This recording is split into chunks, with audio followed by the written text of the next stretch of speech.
Hi, welcome back, guys. This is your friend Caller. What if with another fiction? What if Deku Juice Sensei's journey from detention to heroism at UA? Now, before starting, please give this video a like and subscribe to the channel if you want more videos like this. Now, let's get into the fanfic. Bring in, Jess? The wooden door pushed open with a long arm in a rubber glove. But another man walked through in an orange jumpsuit.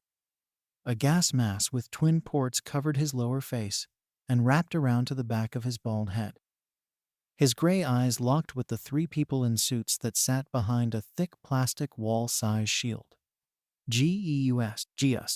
It's pronounced Geus. The boy named Juice sat down on the lone steel chair in the room. That's quite the interesting name. How'd your parents give it to you? The man that sat to the left of the center cleared his throat. Mr. West, please read the full entry before any more questions. He raised an eyebrow. He opened the folder in front of him. His eyes skimmed down through the papers and opened wide at the end. He looked up past the folder. I'm very sorry for the rude comment. My dearest apologies, and will do everything to not to force anything. Mr. West folded the papers and cleared his throat. I got my name because I came from a family that hated the quirks of the generation. They always believed that crime was larger, but better because everyone was at an equal and easier to control. Crime went down but more explosive because of these quirks, so they were proud that none of my bloodline had any quirks. Until me. My aunt had given the line of my name, I'm sorry. My mom simply said, Jews, so he never forgets. That's where my name comes from. Contacted the board for an invitation to their school, either under recommendation or under their own test. But they already did their tests. The news were already through the center. Brought me here for a reminder for what I could have been. No. The man on the right entered.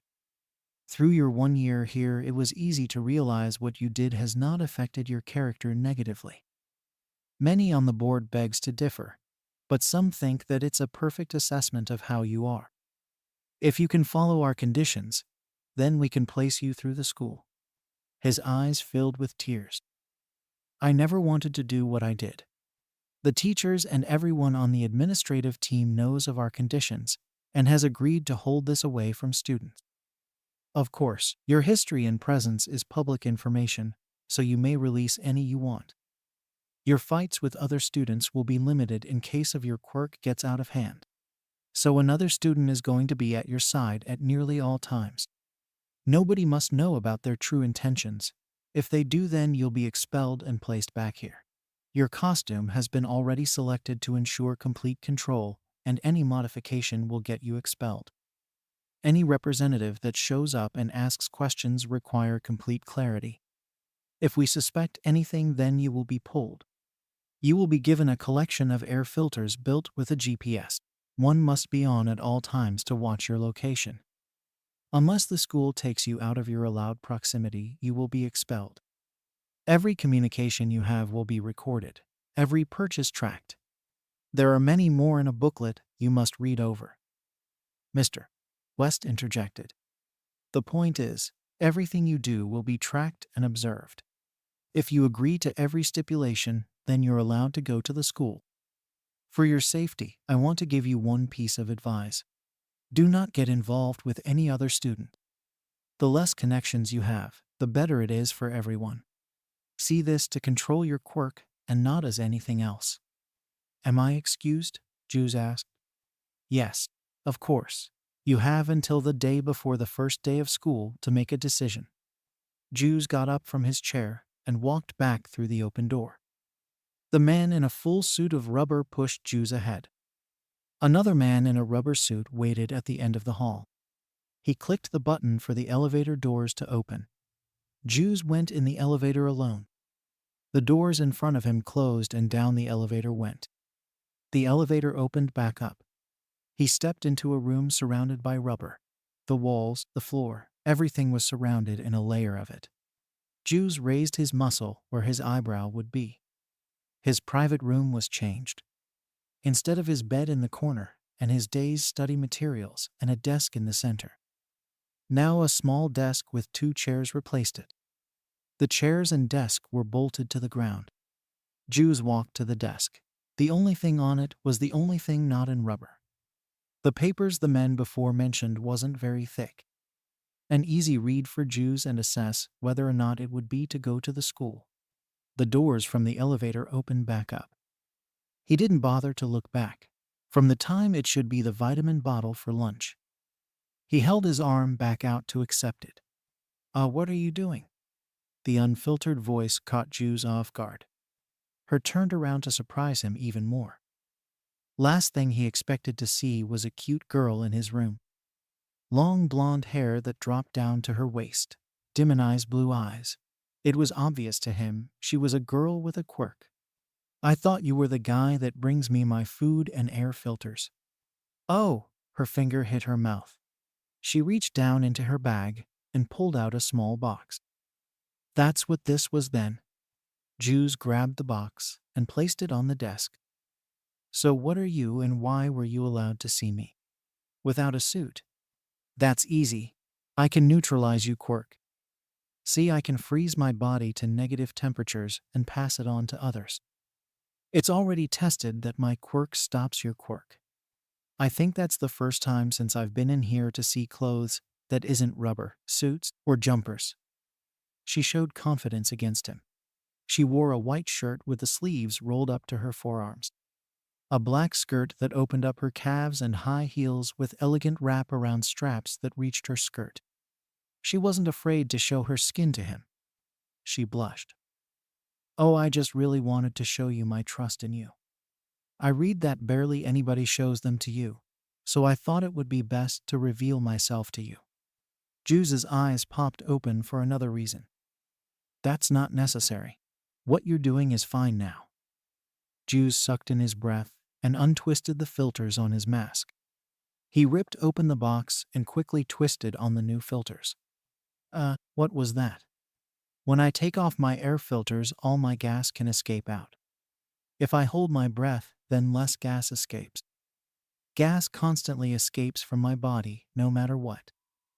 The filters filter out the gas and has regular oxygen come out. So that's why your mouth and nose are constantly covered in a mask." Thought it was an intimidation tactic. Nice to see it's for the survival of others. "So you would be my partner if I joined the school?" She laughed nervously. "Who's interviewing who?" "Yeah, I'm your possible partner. Think of me as a sidekick of a sidekick." Geus turned to the table and flipped the booklet to the last page. He grabbed the pen next to it and signed on the bottom of the page. This was the first time she looked shocked. "I'm surprised. Never thought I'd see you do that so fast. There's a reason why I signed it, and they left it uncovered in rubber. Tell me why you want to do this. I read your file over and over again. I believe you aren't guilty for what you did.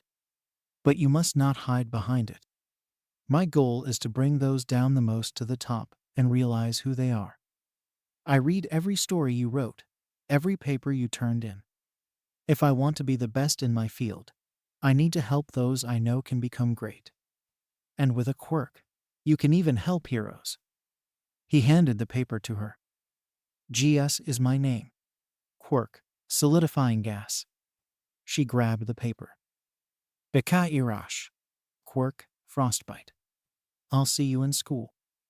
Now, unless you want to see me inject this bottle's containments into my arm, then you might want to leave." She held down her skirt and sat on the chair. "I got a week to learn everything I can about you. Can't leave now." A thick sweat drop rolled down his cheek and through the stitches of his mask. Geus struggled to control his flow of oxygen through his lungs. His arms struggled just as hard to support themselves on his thighs. Never in his life did he have this much trouble to create in his room. It was only his first day of his week of training sessions.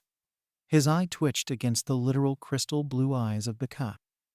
Her eyes were the only way that he knew she was safe against his quirk. Even if her quirk was off, the constant disconnection of his gas wouldn't even touch her. Beka on the other side was more than amused. Her back leg carried on most of her weight, and her smirked lip carried the rest. She folded and intertwined her arms and proceeded to tap her index finger on her forearm. He held his words for her to speak. So what? Only after a few hours. You're already tired, Bika mocked. Your quirk, as I can see, is perfect on its gas phase.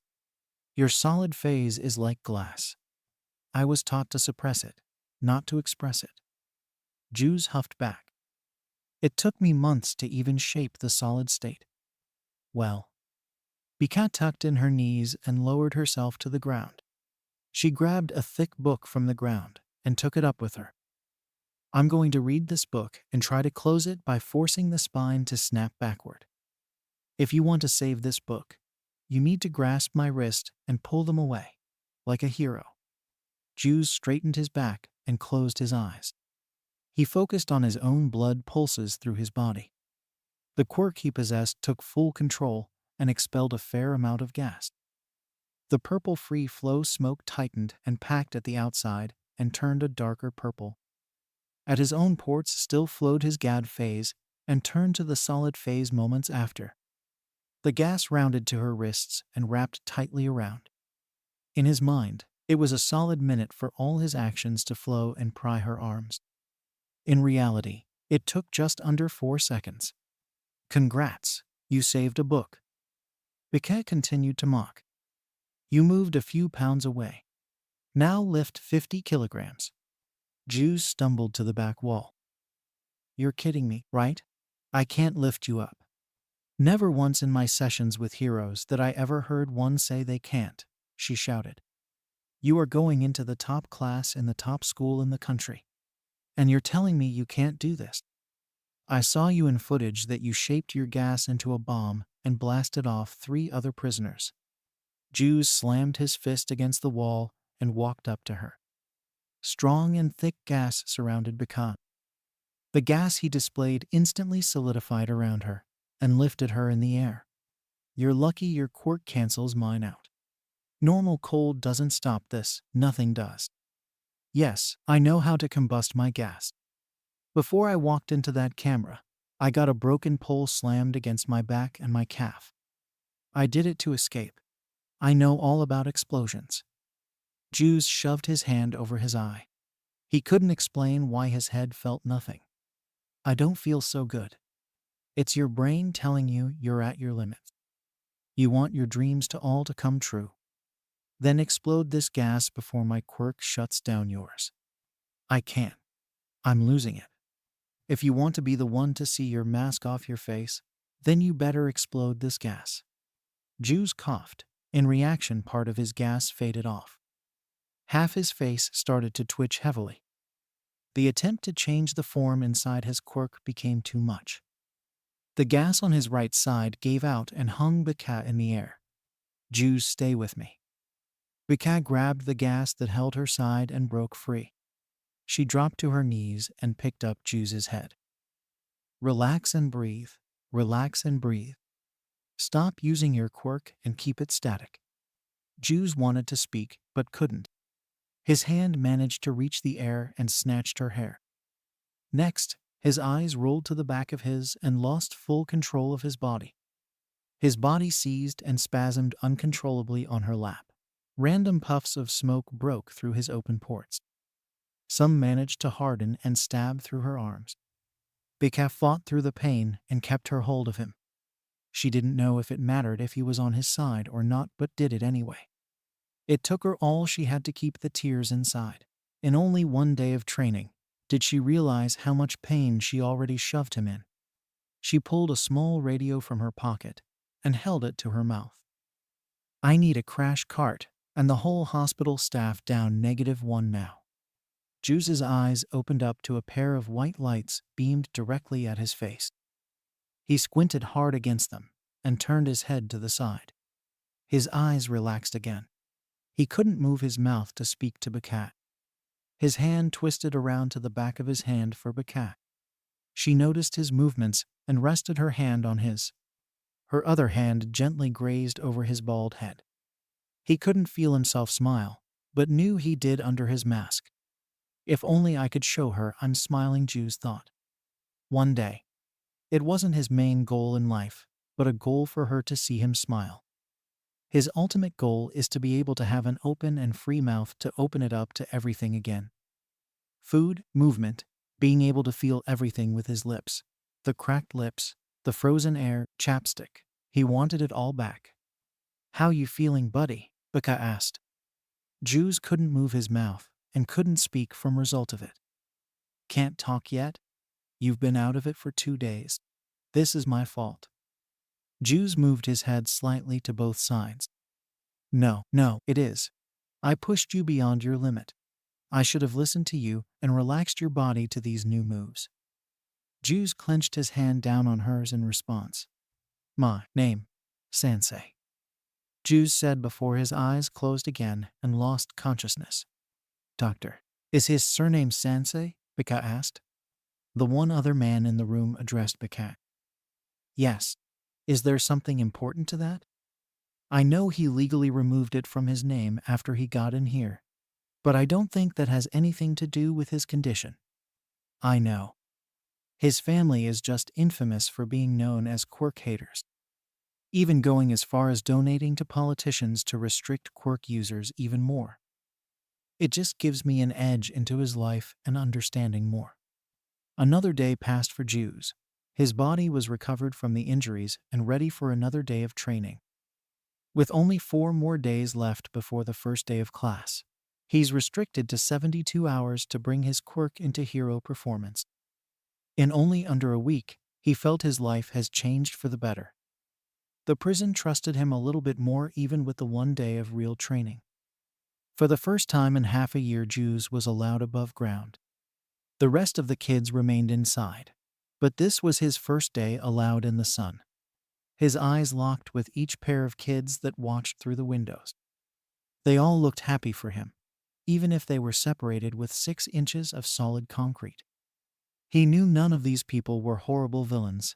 Most were essentially quirkless, and the rest barely had one to begin with. It was the first time he noticed he was much more pale than the rest of the kids. He wasn't the tamest person to begin with, but had a larger color palette than just white. Compared to Bika in the summer sun, he is white as 13's suit. As we discussed before, your quirk is easily controlled with how you breathe. If you find the right ratio to breathing and holding it in, I believe you can use your quirk as bendable objects. Try it. Bika turned to the fence of the field and pointed to a small water bottle placed on one of the poles. Get that water bottle with you in the air. Juice pulled the air filter caps and released his gas. He focused down into his lungs. He felt his flow of oxygen change. His hand grasped down on a solid part of the gas. The rest of his gas changed around it. He started to push up into the air with the solid part moving up the gas line. That's it. You're almost there, Bika shouted from the ground. His other hand reached for the bottle that was now inches from his grip. His hand snatched the bottle as soon as he reached it. Juice smiled. His first attempt at the elevator system with his gas managed to work. He looked back down at Bika. His happiness disappeared along with his gas. He free fall back down to the ground and chased after her.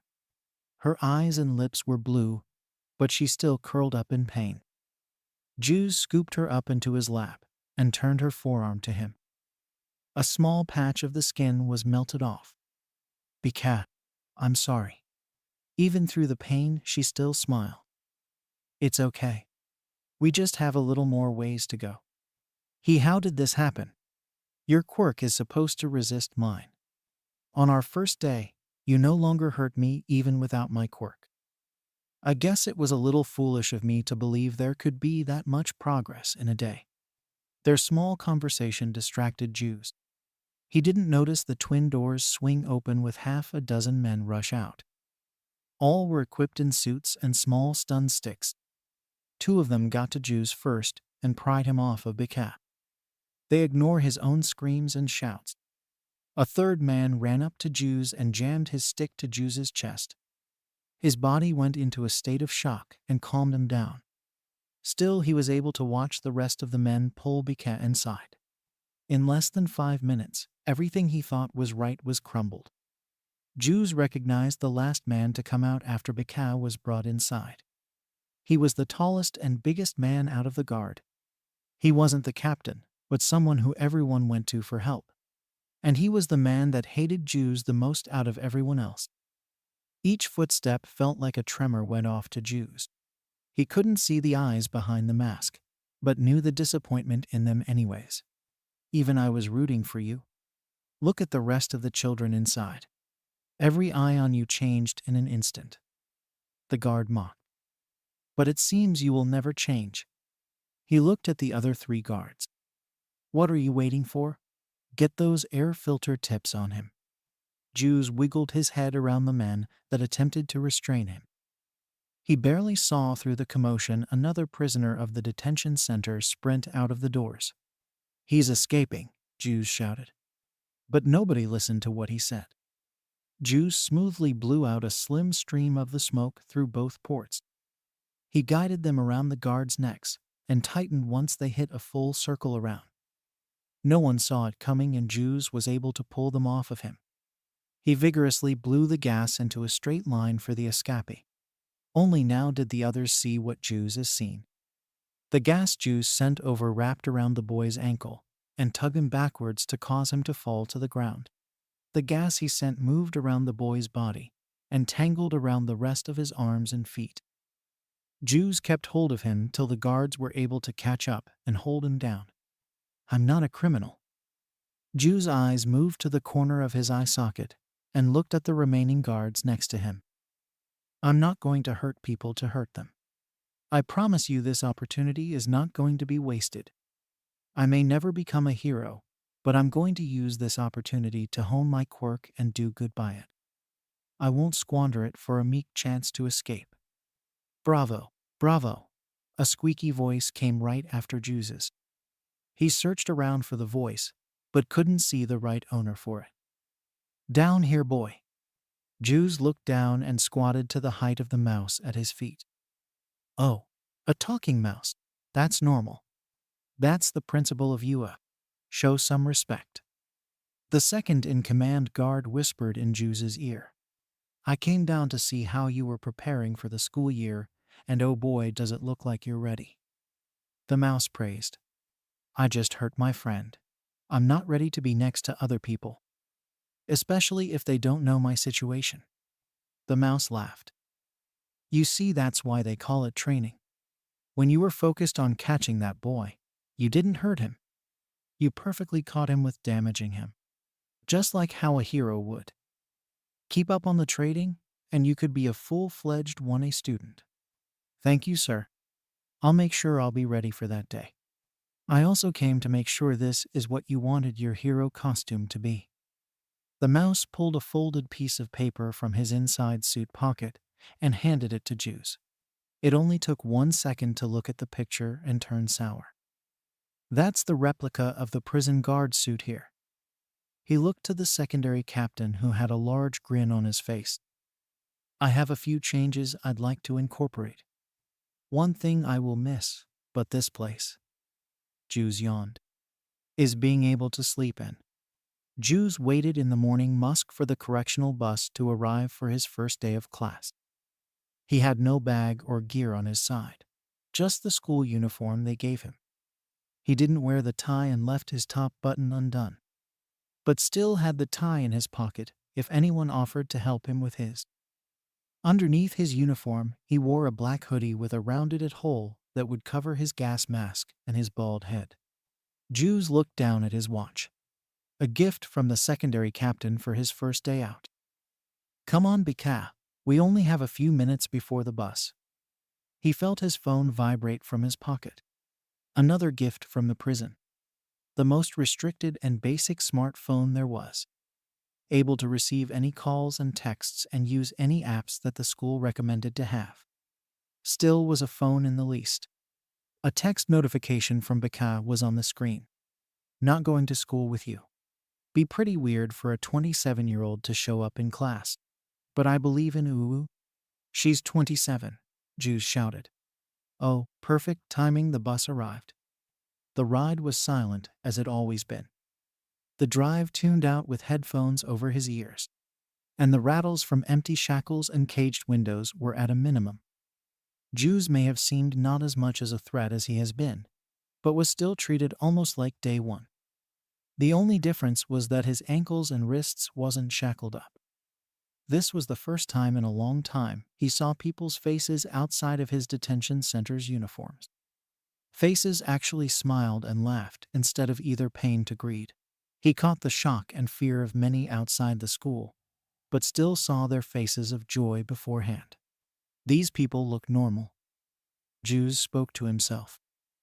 No tattoos, scars, bloodshot eyes, bandanas, just normal students. The bus came to a stop at the front steps of a 4-pillar style building. Top to bottom was steel beams and rich blue glass. Students came in and out with smiles on their faces and quirks exposed.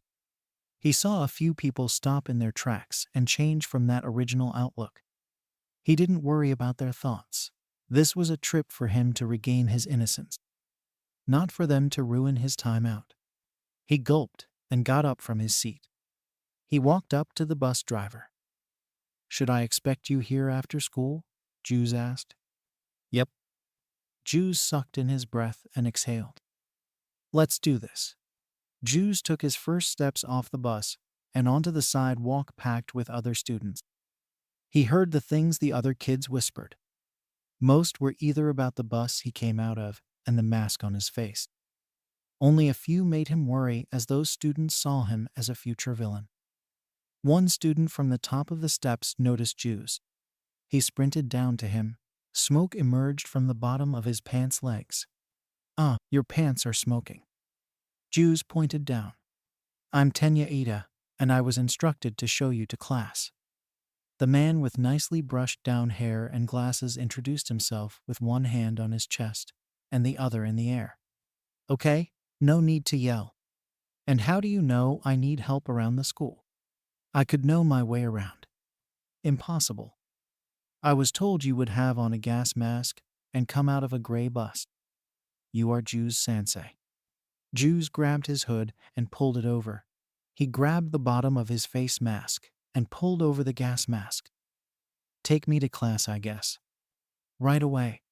You and I are in the same class, so I can take you there every time till you learn your way around." Geus rolled his eyes. "Yee." Geus sarcastically cheered. They were inside the building and walked down the last hall before their door. Geus saw the pointed out sign that had in bold red plastic 1A. He was happy to see the sign. That meant 39 others had to listen to him instead of himself. "I heard you are one of the students that got in through recommendation. It makes the class an odd number of 41, but I'm sure there will be a balanced out spot for you. I'm here to mostly learn my quirk, not to become a hero." That's a strange thing to say for being here. Class 1A is the head and most prominent hero class inside the school. If being a hero or not is in your agenda, this is the greatest class to learn from. Why couldn't they just place me inside one of the other classes? Geus thought. If it happens, it happens.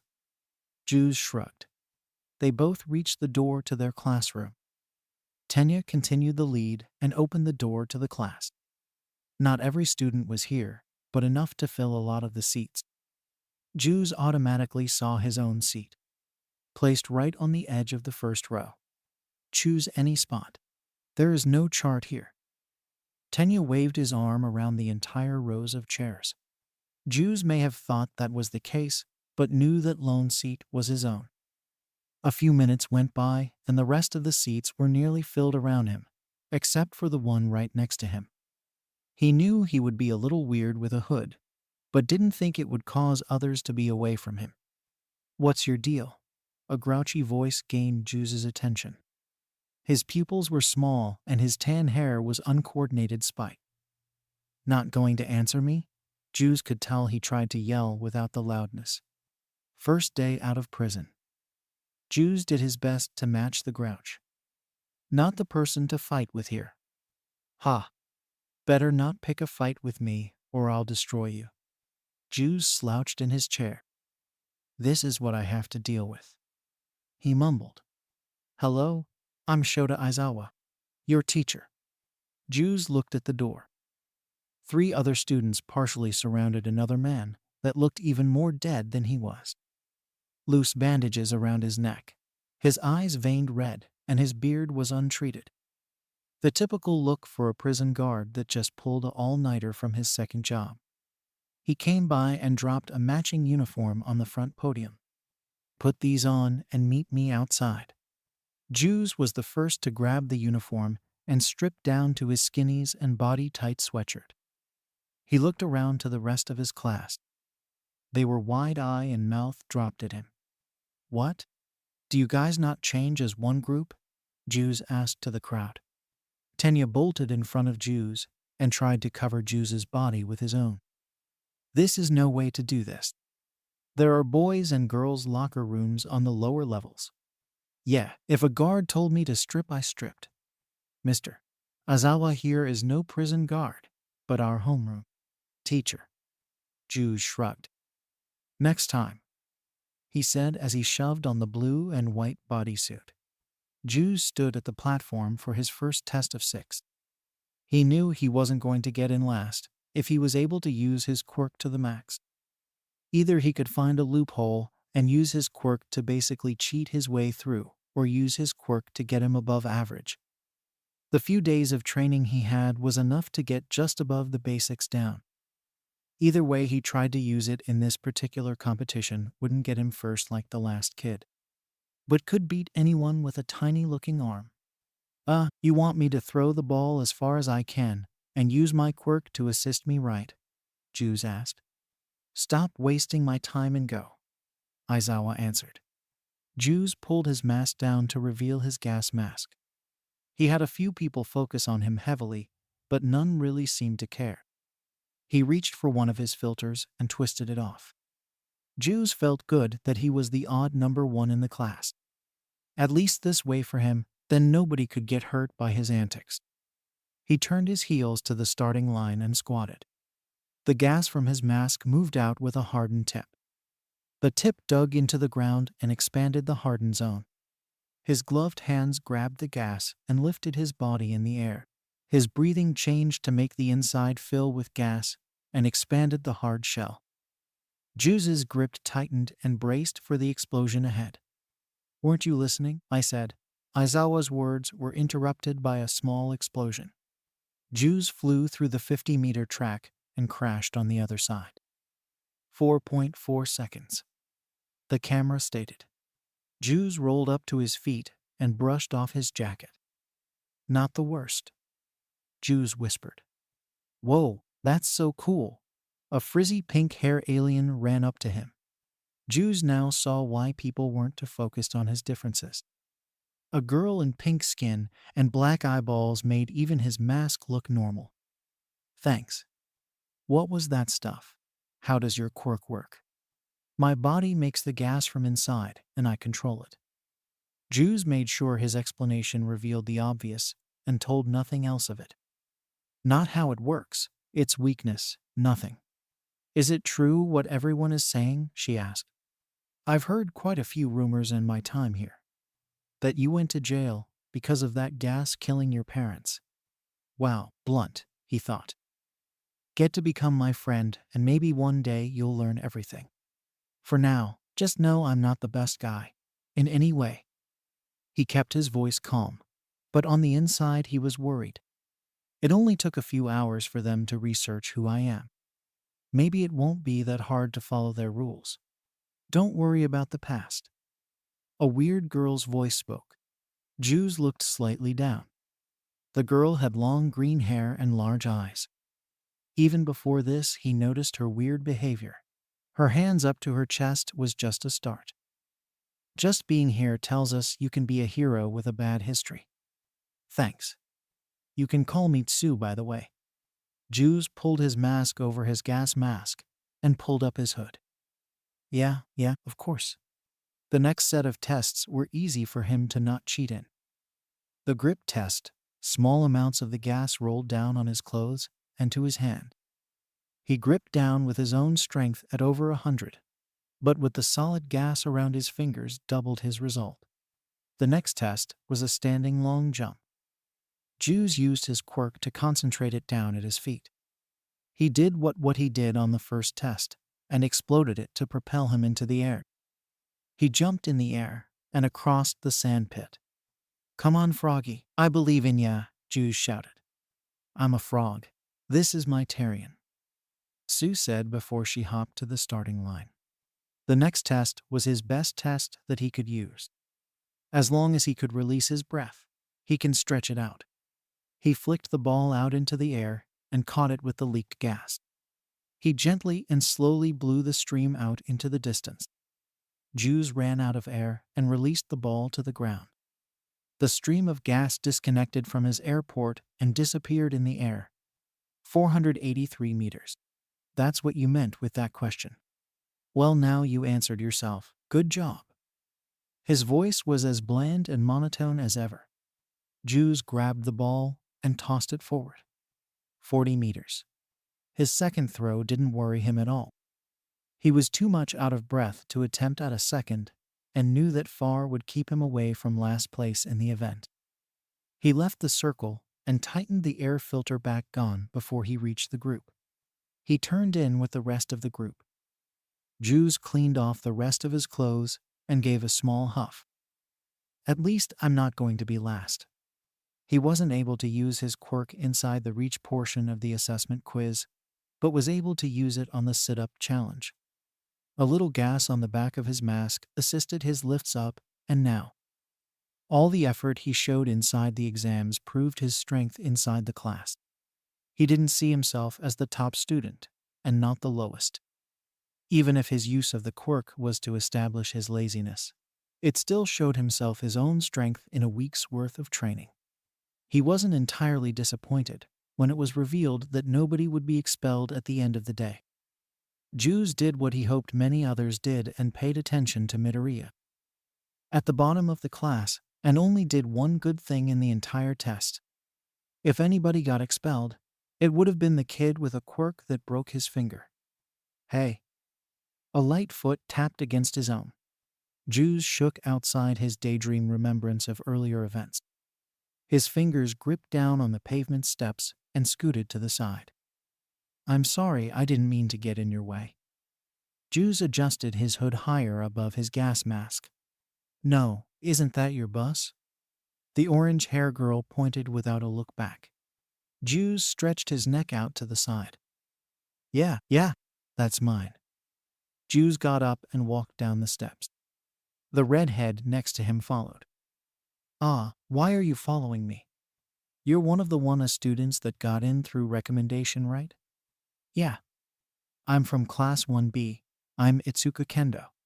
And if I'm right again, you were the special recommendation.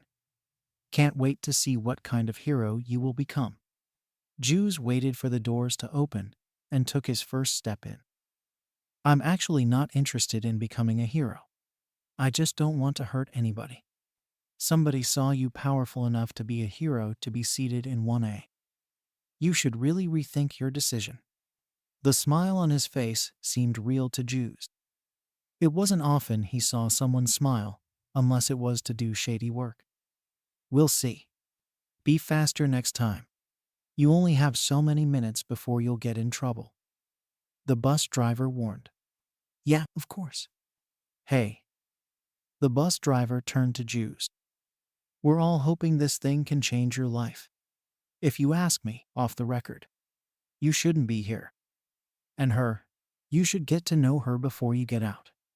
Geus chuckled. "I'm doing everything I can." Geus took his regular seat and looked out his window. The girl was still outside the bus and waved at him. Geus waved back and relaxed in his seat. "Are you going to be my new bus driver then? Until the other guy isn't sick. Will be fun." With Invisible Girl naked and unseeable to the naked eye, anywhere she went was hazardous to Geus. All he could do was hope she paid attention to his attacks. Miss Hura was barefoot and right in front of the bomb. Shoto's partner Mizo was worrisome in both strength and senses. It didn't take long for ice to completely cover the building. Both Invisible Girl and Miss Harao were stuck in a matter of seconds. Geus was quick on his feet and wrapped his solid gas around the bomb they protected. Only one pair of footsteps came up the stairs and crackled the ice under his feet. Shoto entered the room alone. Half his body was covered in a thick layer of ice. If you value the skin on your feet, don't move. Shoto warned both of Geus' partners. He focused on Geus. You know, you really shouldn't explain your weaknesses in front of your classmates. Now I know how to defeat you. And just have to hold out until you can't breathe anymore. Then your gas is gone. Geus lowered his platform down to inches off the ground. I'm like an Olympic swimmer. I can hold my breath for a long time. But can you hold against my ice? His left hand went up and spewed out a blast of ice. Geus quickly dodged to the side and summoned gas out of his other port. He solidified the tip and shot the arrow for him. More ice grew from his foot and created a shield. Geus stopped his gas right before it struck the ice and split it into two ends. Shoto saw what Geus did and formed a barrier of ice all around him. What does this guy plan? Geus lifted his platform up in the air to only see Shoto has covered his upper as well. He sure is smart. But I'm smarter. Geus exhausted as much gas as he could in the area. He created a pair of shields around his partners and kept the gas away from them. The more he did, the less air Geus had in his lungs. Geus couldn't hold his position any longer. He felt the max point get to him in the few minutes that went by. His platform became shaken and faded away. This was your plan, you bastard. Geus gargled. The platform beneath him disappeared and dropped him to the ice. He was frozen and couldn't move. Geus sucked in his breath with all his might and exhaled. Copious amounts of gas leaked out, but none that would affect anyone at his close range. A small window created for Shoto, and right after the walls of ice shattered.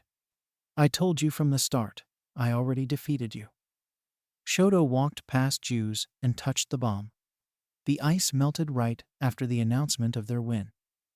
Everyone was distracted by the scene that nobody noticed the seizure Geus endured. His vision blurred, his hearing muffled. He barely saw them surround him. He could still see the purple wave over his face. It was hard to clear his throat to warn them. Don't touch gas. He squirmed through his gurgles. Melt skin. His shaken hand grabbed Shoto's backpack strap. Freeze. His hand unclenched and rolled his eyes to the back of his head.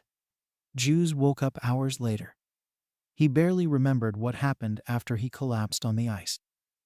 At this point, Geus learned that his seizures was a direct correlation of his oxygen. If he ran out, the creation his lungs make takes out his nervous system. He looked over to his side. Izuku was on his side, and on his other was a tiny old nurse. Ah, you're awake. The nurse got off her chair and stepped up next to his bed. I would say you're lucky to be alive, but your quirk is actually in direct effect of this. From quick tests, it shows that your body creates an abundant amount of sulfuric acid gas to restore your body's oxygen levels. Until your body can handle the rapid restoration, you'll keep passing out like this. I guessed that too. It wasn't the first time this happened. I'll let the other teachers know about it and the full extent of your quirk once we get the results back from the lab. At least you're doing better than Izuku here. Geus dropped his head to Izuku's side. Geus held out his arm to him. I'm Geus, formal introduction. Izuku reached his arm and slapped Geus' hand. Izuku Midoriya. But my friends call me Midoriya. I saw your fight, Midoriya. It was nice. Insane amount of power for a guy that was able to throw only one ball. I'm not at full control of my quirk yet. But I'll get there one day. At your body size, I don't blame you. That quirk is hella strong. As you heard. Geus tapped his mask. I'm not at the strongest yet either. Midoriya, I'm not a great guy. So if you don't want to talk to me right now. Oh no, it's not that at all. I'm just really drained right now with my fight against Bakugo. and the bones breaking in my arm. Just not focused, that it. With a grunt and strong pain in his back, he sat up on the corner of the bed. Am I free to go, ma'am? The nurse rolled her chair in front of Juice. Just one more kiss. Juice winced shut, and the old pair of lips pressed against his cheek. He felt instantly better. The pain in his back disappeared along with the migraine. Juice got up to his feet with new energy. I'll catch you in class, Midoriya. I'll like to talk again when your mind is clear. Yeah, of course. Juice felt no pain in his walk. If it wasn't for the gift of quirks in his life, he would be inside that bed for the next 2 days. He wouldn't be in the situation he was in now. He missed a number of his classes. If he wasn't as far behind in his schoolwork as he was, Juice wouldn't have cared. Juice looked at the massive door to his classroom. It was unexplainable for him, but he couldn't walk through that door. In the same way he felt he earned the position he was in. At the same time he felt like he didn't deserve it. Juice clapped his hands together and spun around to the railing side of the hall. He looked out in the darkened city through the wall of glass. He reached for his hood and slightly pulled it down. The crackle from the door behind him forced the 2 parts back up. He looked forward and didn't dare to turn around. Juice, I thought I heard someone by the door. Gyro walked beside him and leaned on the railing. Too chicken to enter the classroom after that depressing defeat, she laughed. I rather have a fighting defeat than a pity win. This time they both shared a laugh. His stance around the bar widened out. He leaned his back deep into the bar. Is it all right if I ask you something? Deep? I don't know if you'd call it that or not. What is it? Everyone here seems so happy, like they never experienced suffering or pain. When the first real fights and villains come, what are they going to do? Isn't that what we are training for? To combat those. I'm talking about losing something more than a fist fight. It only happened a year ago, but I had therapists, psychologists, doctors dissect my mind for that time. I had support. But what about these kids that see something I saw and did without help? The power could go to their heads and ignore help. That's just something they will have to deal with at their time. Fumikage walked over to Juice's open side. People deal with their experiences in different ways. It's just up to them to learn the correct way to deal with it. We haven't been introduced yet. I'm Fumikage. You already know me.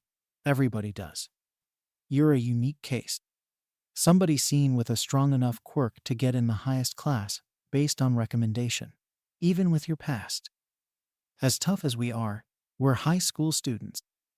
These 3 years will teach us every aspect of being a hero. Only you have been hurt more than any of us, and it will take time before any of us feel that too. So stop worrying so much, chicken. Everything will be fine. So stop being so dark and join up with the rest of the class.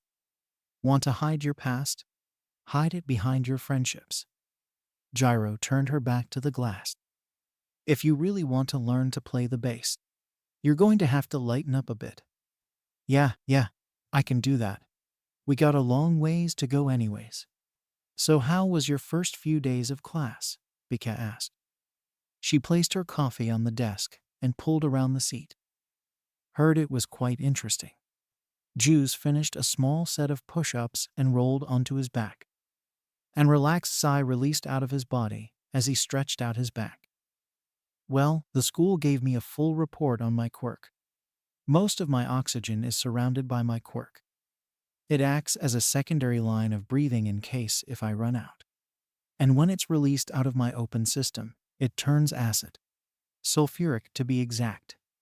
So now that you've learned more about your quirk, how are you going to engineer your body to move forward with it? This is what this is. Juice raised his hand in the air and dropped it. I'm holding my breath while I work out so that I can get used to my body only carrying my gas. And that was the source of you seizures. Yeah. She took a sip of her drink and opened the folder on her lap. So you had combat training and didn't hurt anybody. Impressive. So how much does Momo Yoyorazu or Izuku Wait, Tenya Ada know about your incarceration or your contract? Jews sat up. Everyone knows about me. I was the talk of the school for a bit. But nobody knows my conditions for being at the school. The poorly hidden secret is still a poorly hidden secret. Fumikage thinks that I'm on a release program for future quirk inmates. I told him it was a pilot program for other schools like UA. And UA was the only one to agree to this. Whatever works, works. Jews got up to his feet and sat down on the other chair. You know our meetings are usually made over the phone. Why are you here today? Because today, your lesson at school today is about rescue situations. To determine whether or not your quirk is really suited for pros and helping others. Or if it was really a cause for killing your parents. Whoa. Jews lightly laughed. That's pretty heavy from our normal girl gossip and bro talks. Jews, it should be damn obvious if you don't pull things right today, then this run is over. You're in here for good. This evidence will say you don't belong out there. My job as your therapist is over. Jews snapped his fist on the table. I understand. I've made friends. I've trained for this moment. I'm not going to screw this up. If I run your head enough, think it will tell me if you're telling the truth. Jews rubbed his eyes and leaned back in his chair. I thought you said this was serious. Not your most gimmicks joke in the book. I wanted to change the current to something less life-threatening. I've personally looked at the text records before anyone else has. The girl you've been talking to, you can't meet with her anywhere, but in the school at the approved times. The talking saying you'll love to have a study sesh at her place is not going to happen anytime soon. You'll be lucky if any classmate can even be a visitor here. I know. I'm not just going to say I can't see anyone or else I'll get kicked out of school and sent into solitary confinement for my whole life. Jews saw Bika's mouth move without any noise come out. He proved his pinkies in his ears, but still couldn't hear anything. His vision transformed into a blur, the rubber of the room, and the girl became unrecognizable.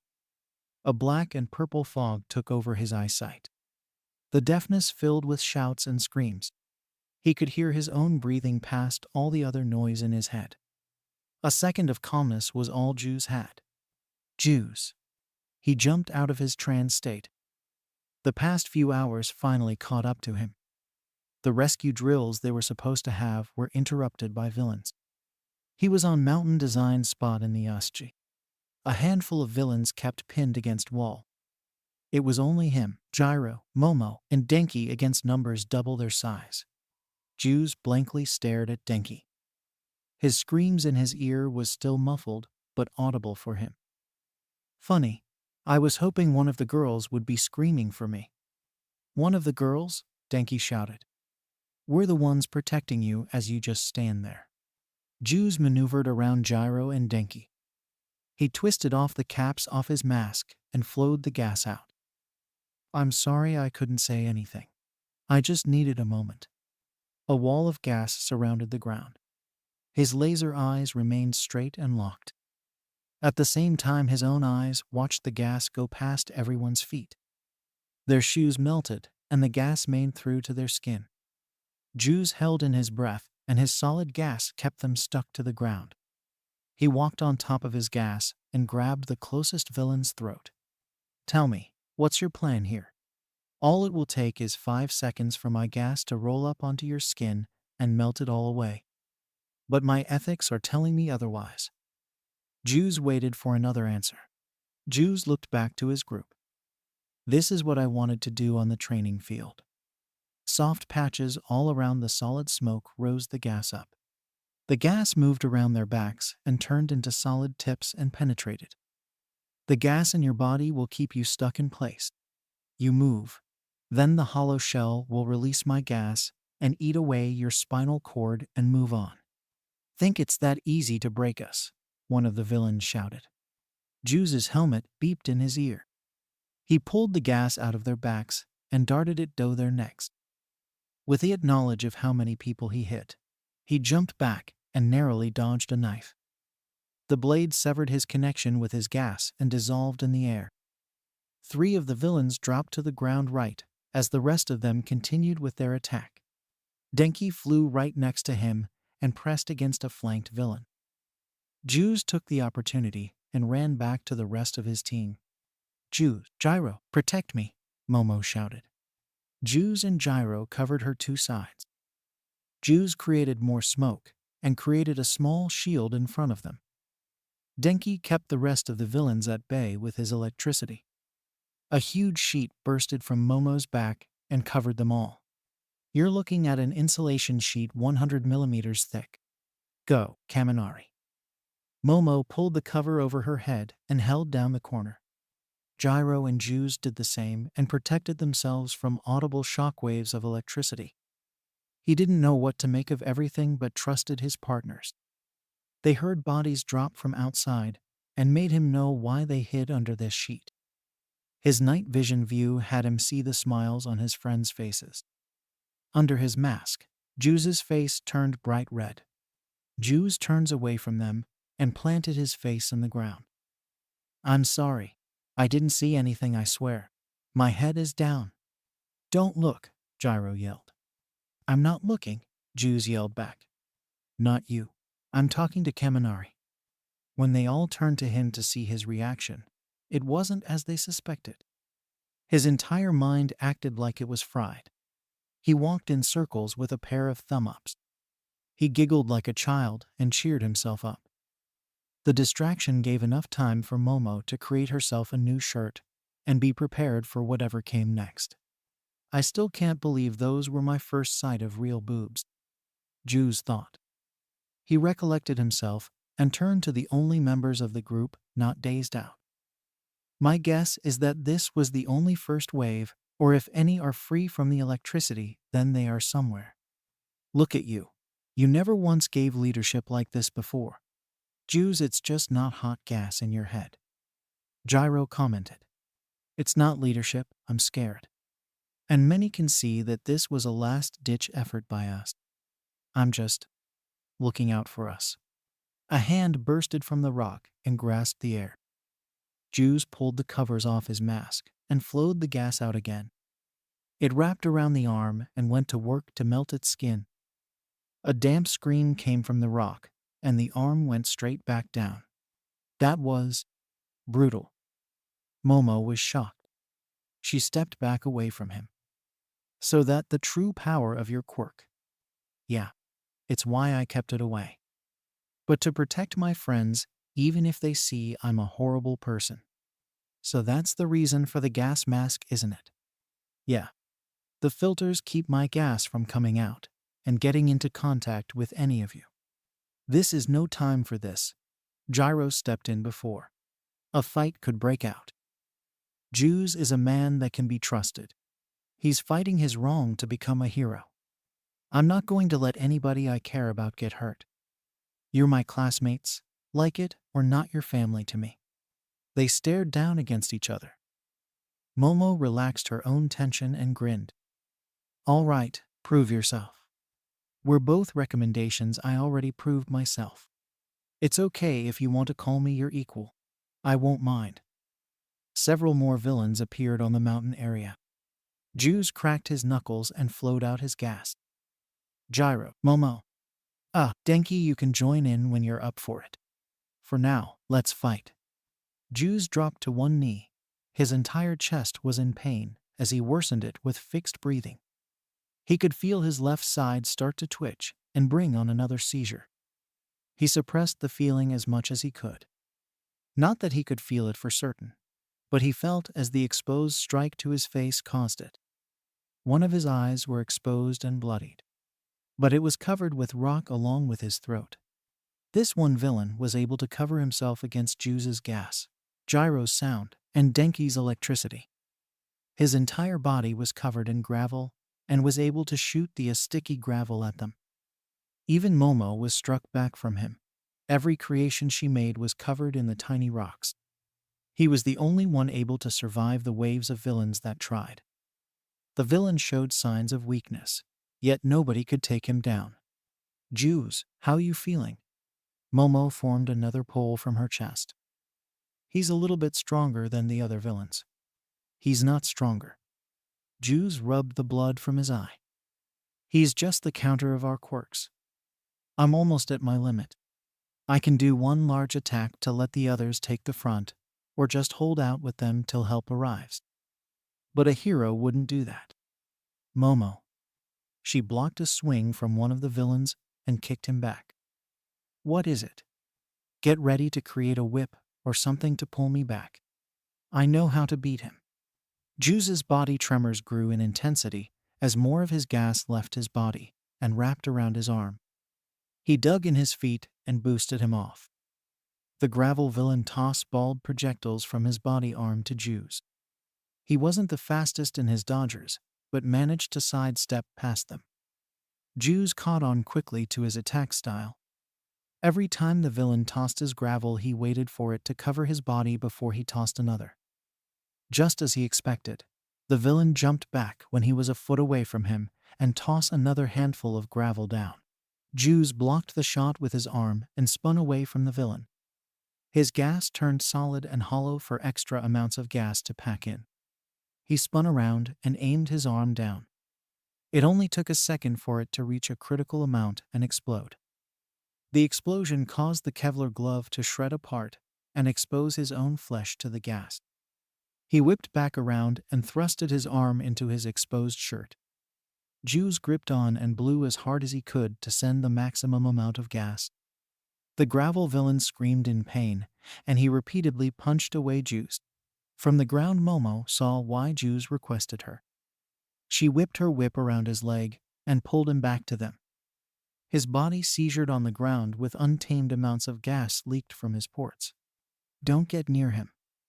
Momo held her arms in front of Denki and Gyro. One touch of that gas and your skin will melt.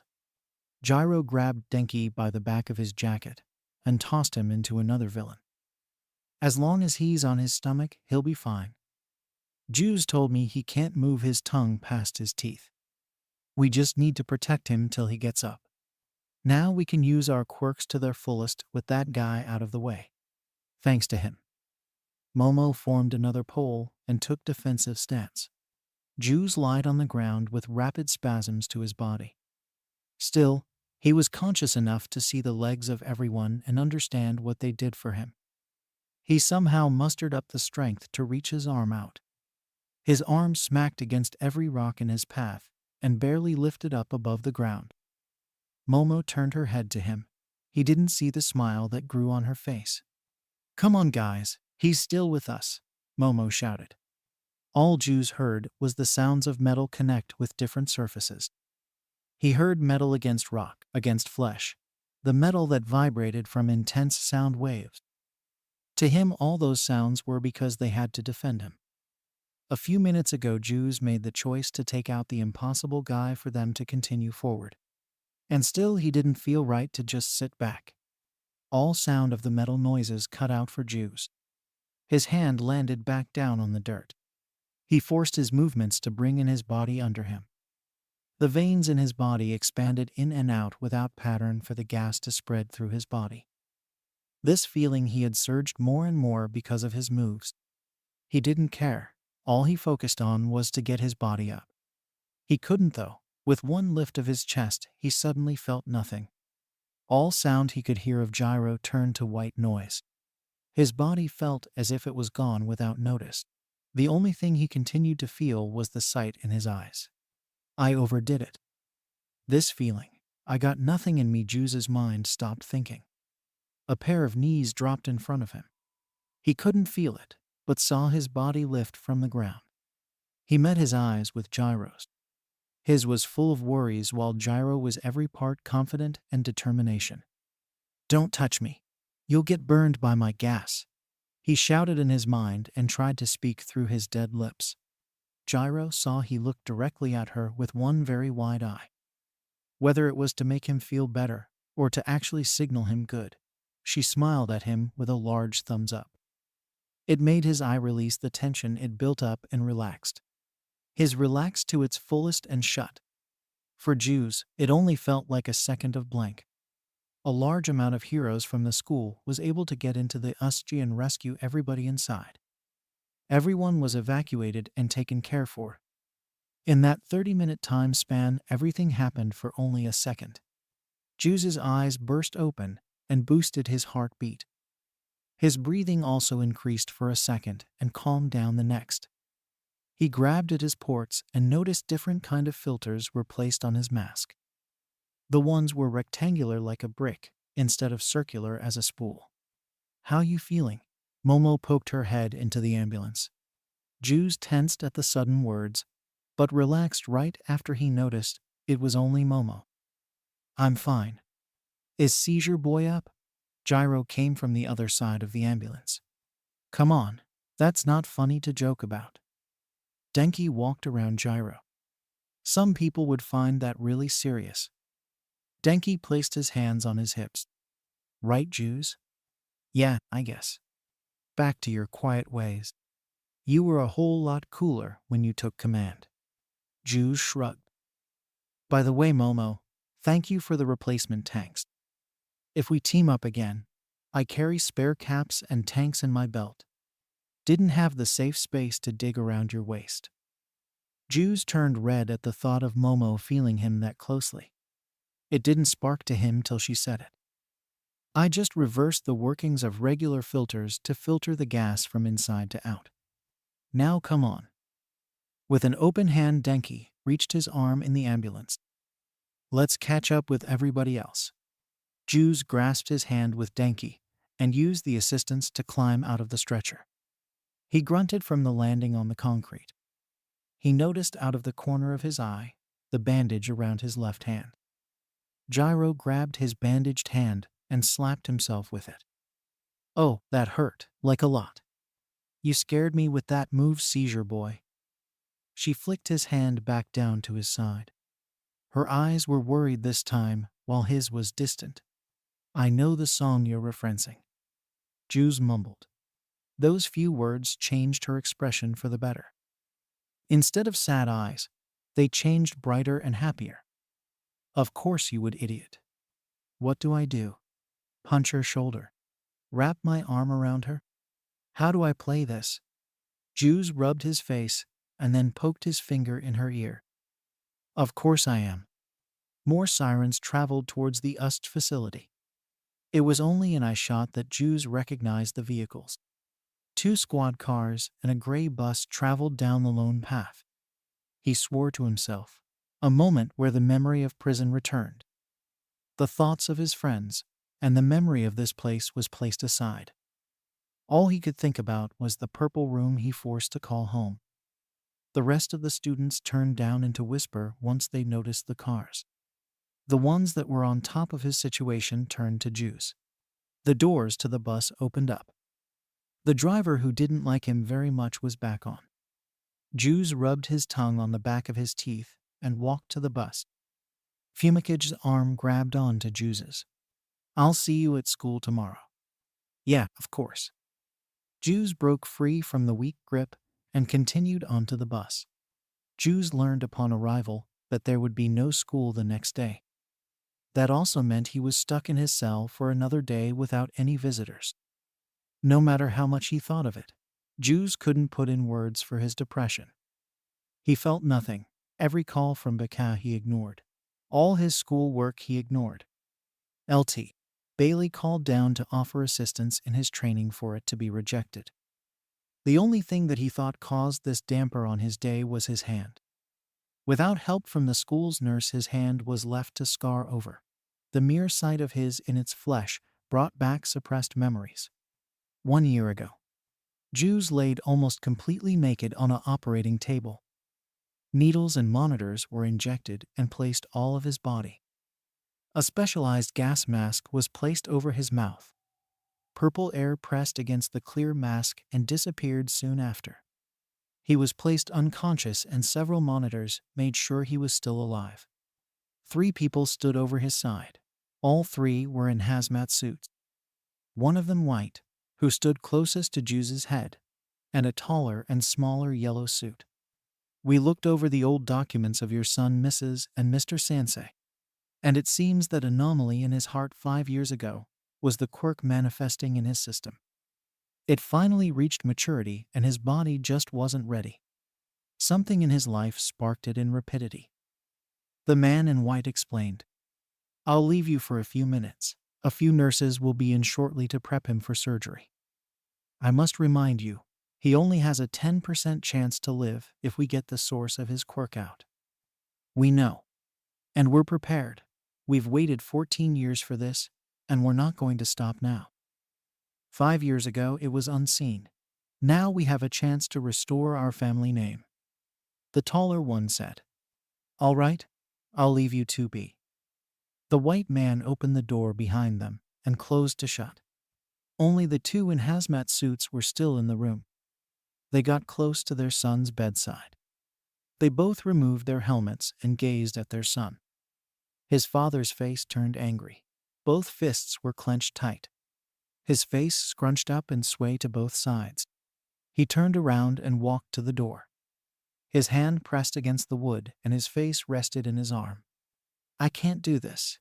Either way, our son will always be reminded of what he was." His father cried in his arm. "I know. That's why when he's dead, we can start new and raise the child we always should have had." His mother ran his finger down and up his arm as she spoke. Her fringe dragged past his shoulder and around his neck. 2 minutes, that's all we need." Her hand twirled around to grasp his neck. "Then we can start again." Her hand tensed up with furious strength. The heartbeat monitors and X-ray screens rose drastically in numbers. Nurses banged on the door to be let in. His father saw the events before they happened. A chair jammed the doorknob and the door was locked. His mouth opened wide and rushed out laughs. Deep, dark laughs. He walked back over to the other side of the table. His own hand reached above Jew's mother and strangled his son. Jew snapped out of the forced coma. His eyes were bloodshot red and stared directly into his mother's eyes. Out all his years alive, this was the first time he saw her legitimately happy. The laugh of his father, the pounds and screams of the ones outside, the loud and quick beeps of the monitors. Every second rushed fast than the others. The mask that was over his face melted away and created holes. His mother and father began to cough from the leaked gas. Present day. Jews jumped out of his state of mind and back to reality. "Jews!" Bailey shouted in his face. Jews looked into Bailey's soft eyes. Every day was something new for him. Bailey's face was worried for him. Since the third burn he caused of a guard, he never seen him in standard gear. One hand was on his thigh and the other was on his shoulder. Jews rubbed his eyes and leaned his head back from his chair. "What?" Jews asked between deep breaths. "You all right? You're sweaty." Bailey stood up to his feet. "Never seen you like this. Little frightening." "Yeah, just looking in my past. Why are you here?" "You have a visitor." Jews cupped his hands. "Thought I wasn't allowed visitors." The board saw the footage from the USG. They're seeing real results from the school of your heroism. Some things are being lightened from it. Jew's eyes filled with water. He closed his eyes and asked away the dripped water. He pushed up on his knees and walked to the elevator. Bailey watched him go past him and followed him after to the elevator. Bailey pressed the elevator button. He straightened his stance and quietly laughed. He kept his face forward and moved his eyes to the corner of his eye to look at Jews. "Don't screw this up, kid." Jews laughed just as quietly as Bailey. "I won't." The doors opened up to the main floor. LT. Bailey escorted Jews through secured hallways to the main cell block of the detention center. Even though Jews went through this block every day of his time here, everyone was still in their cells. The only difference between today and those regular days, every cell was left open. Yet they all remained inside their cells and away from the yard. Jews acted like he didn't care and proceeded forward to the other side. Bailey unlocked the door at the other side and held it open. Down a few more locked hallways, they entered into a free space. It's been a while since Jews has been in this part of the facility. Rounded tables were lined row after row with people scattered throughout them. He just stood behind thick glass and a door to the other side. Jews recognized Ida on the other side on one of the tables. Bailey stepped to the door and unlocked it. "Well, your visitor is out there. You have 5 minutes." Jews nodded and walked forward to the other side. Immediately he heard whispers through the crowd change to him. Ida looked directly at him and held his hand in the air with a small wave. Jews walked through the rows of tables and to Ida's table. Jews swung his leg over the seat and sat across from his schoolmate. "You know, you're my visitor in 6 to 7 months." Jews opened up the conversation. "Never expected you to be honest." "Are you kidding me? I am the class rep of our class. It is my sole duty to ensure the best for my classmates." Jews shushed him. "Calm down. This place isn't the place for loudness. Too much noise, and this meeting will be wrapped up." Jews looked around to the other tables and guards. Once he figured out everything was clear, he leaned on the table. He placed his elbows on the table and intertwined his hands. "What's going on?" "I received a message that you weren't doing well today. As class rep and your friend, I had to come down." "I'm fine. Nothing to worry about." "I may not be your therapist." Jew's eyes opened and looked down at the table. "How does he know I have a therapist?" "Everybody knows having a therapist means you're weird. But even I can see there is something off of you." Jew sighed. He wrapped his arms on top of the table and planted his chin in the pile. "It was that whole Ustya attack." Momo and Gyro looked at my quirk with fear. "I know we're amateurs and haven't seen the bad side of Hero E. I haven't spoken to anyone since the attack. I'm a little worried they might see me in a different light and not want to be friends." Anyone? Jews leaned forward on the table. "I don't have any friends outside you guys, Ada. If I don't make this work, I'm going to the big house." "I see. The only thing I can say is trust that your friends see you as you still. Quirks like Todoroki's can cause a lot of physical trauma, and we still see him as part of the class. That was just the first time anyone has seen your quirk in use outside of practice. Give them time." "Jews." Bailey leaned into his ear. "Time is up." He straightened his back and walked away from the two. "Thanks for the talk, Ida." Jews corrected his back and got up from the seat. "And tell Beka to stop feeding you words. Next time I want to hear directly from you when we talk." Jews turned his head to the woman that sat alone at a far table. Her eyes were covered and hair was dyed brown. He didn't notice at first that the woman paid any attention to them. A few correlations of their talk and her movements said otherwise. Jews winked at the disguised Beka and made his way back to the protected wall. "Don't think I can't see that phone in your pocket," the door guard said. He opened the door and allowed Jews through. "Not hiding it," Jews said as he passed by. At the next door, Bailey waited for him. A beep went off and Bailey pushed open the door for him. "Thank you," he said and walked off without another word. The bus ride felt more bumpy than normal. The limited view out of the window was normal, and so was the silence. The focus on his damaged hand was the source of his feelings. He tried to keep it steady in front of his vision. Each bump on the road caused it to be a problem. Memories filled his mind through the entire ride, and not all of them good. All that could roll through his mind was Gyro and Momo. Their faces were the same of every prisoner and guard when they saw his quirk in action. The thought that they were legitimately scared of it freaked him out.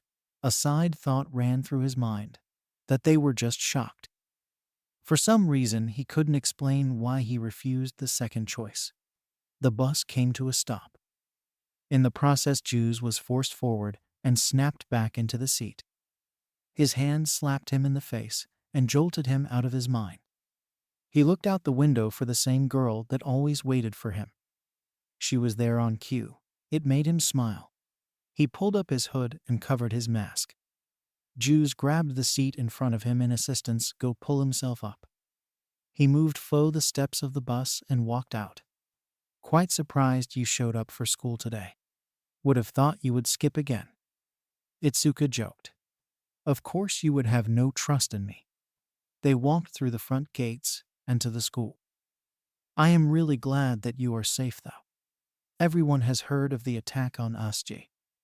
Itsuka's face went to disgust. Some people are taking it harder than others. Geus raised his eyebrow muscle. Why does your words sound bad, but the face and all look creeped? She kept the same face strain and faced Geus. You'll have to meet him. Geus shrugged. He wasn't heavily focused on who she hinted on. She was the only person he cared about outside his class. Everyone else to him was just a name on his mind.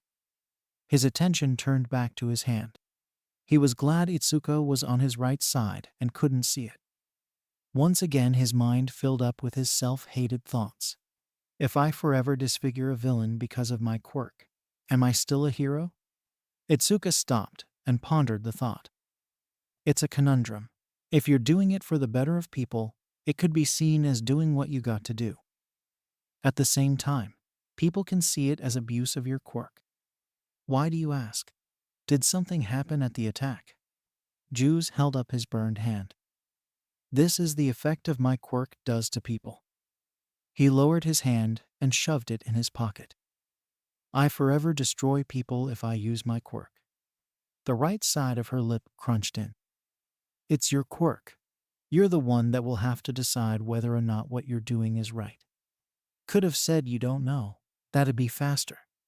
If I disliked talking to you, I would have said it. If we were something more, I also would have said that if you were doing it to protect me, then it's a sacrifice you have to face. Geus's went wide-eyed. The muscles in his legs tensed up to walk forward. He looked down at his eyes and shouted in his mind to walk.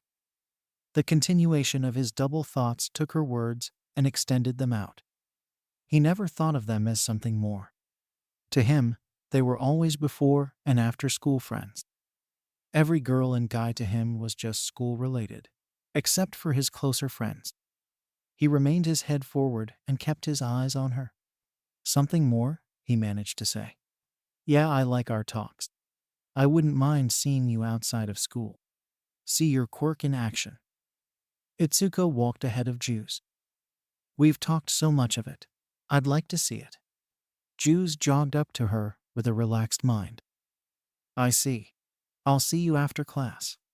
Of course, where else would I be? Geus started to be in lighter spirits.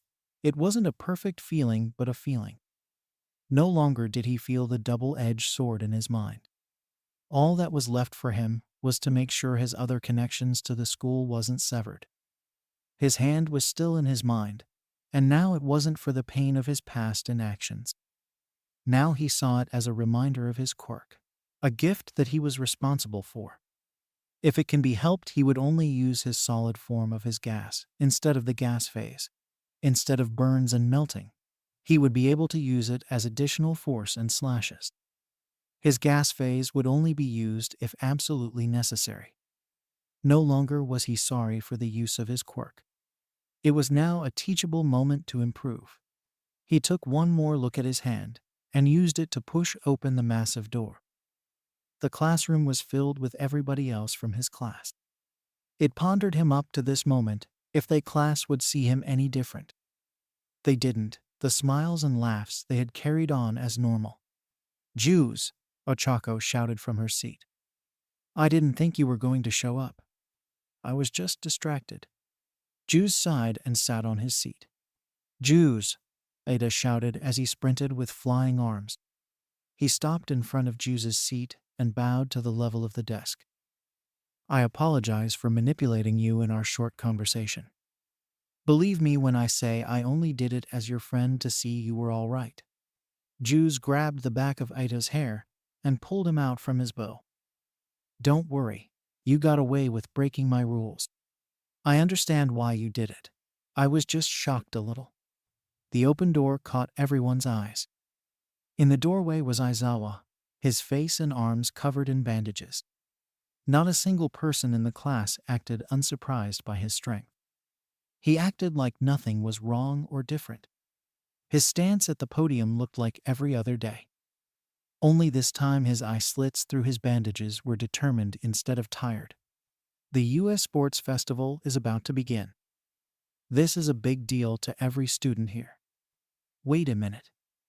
Gyro interrupted everyone's cheers and extreme anticipation for the event. Isn't a bad idea to hold a festival so soon after the villain attack on the USG? The school thinks this is a great idea to relieve minds of the attack and show that our school is safe as ever.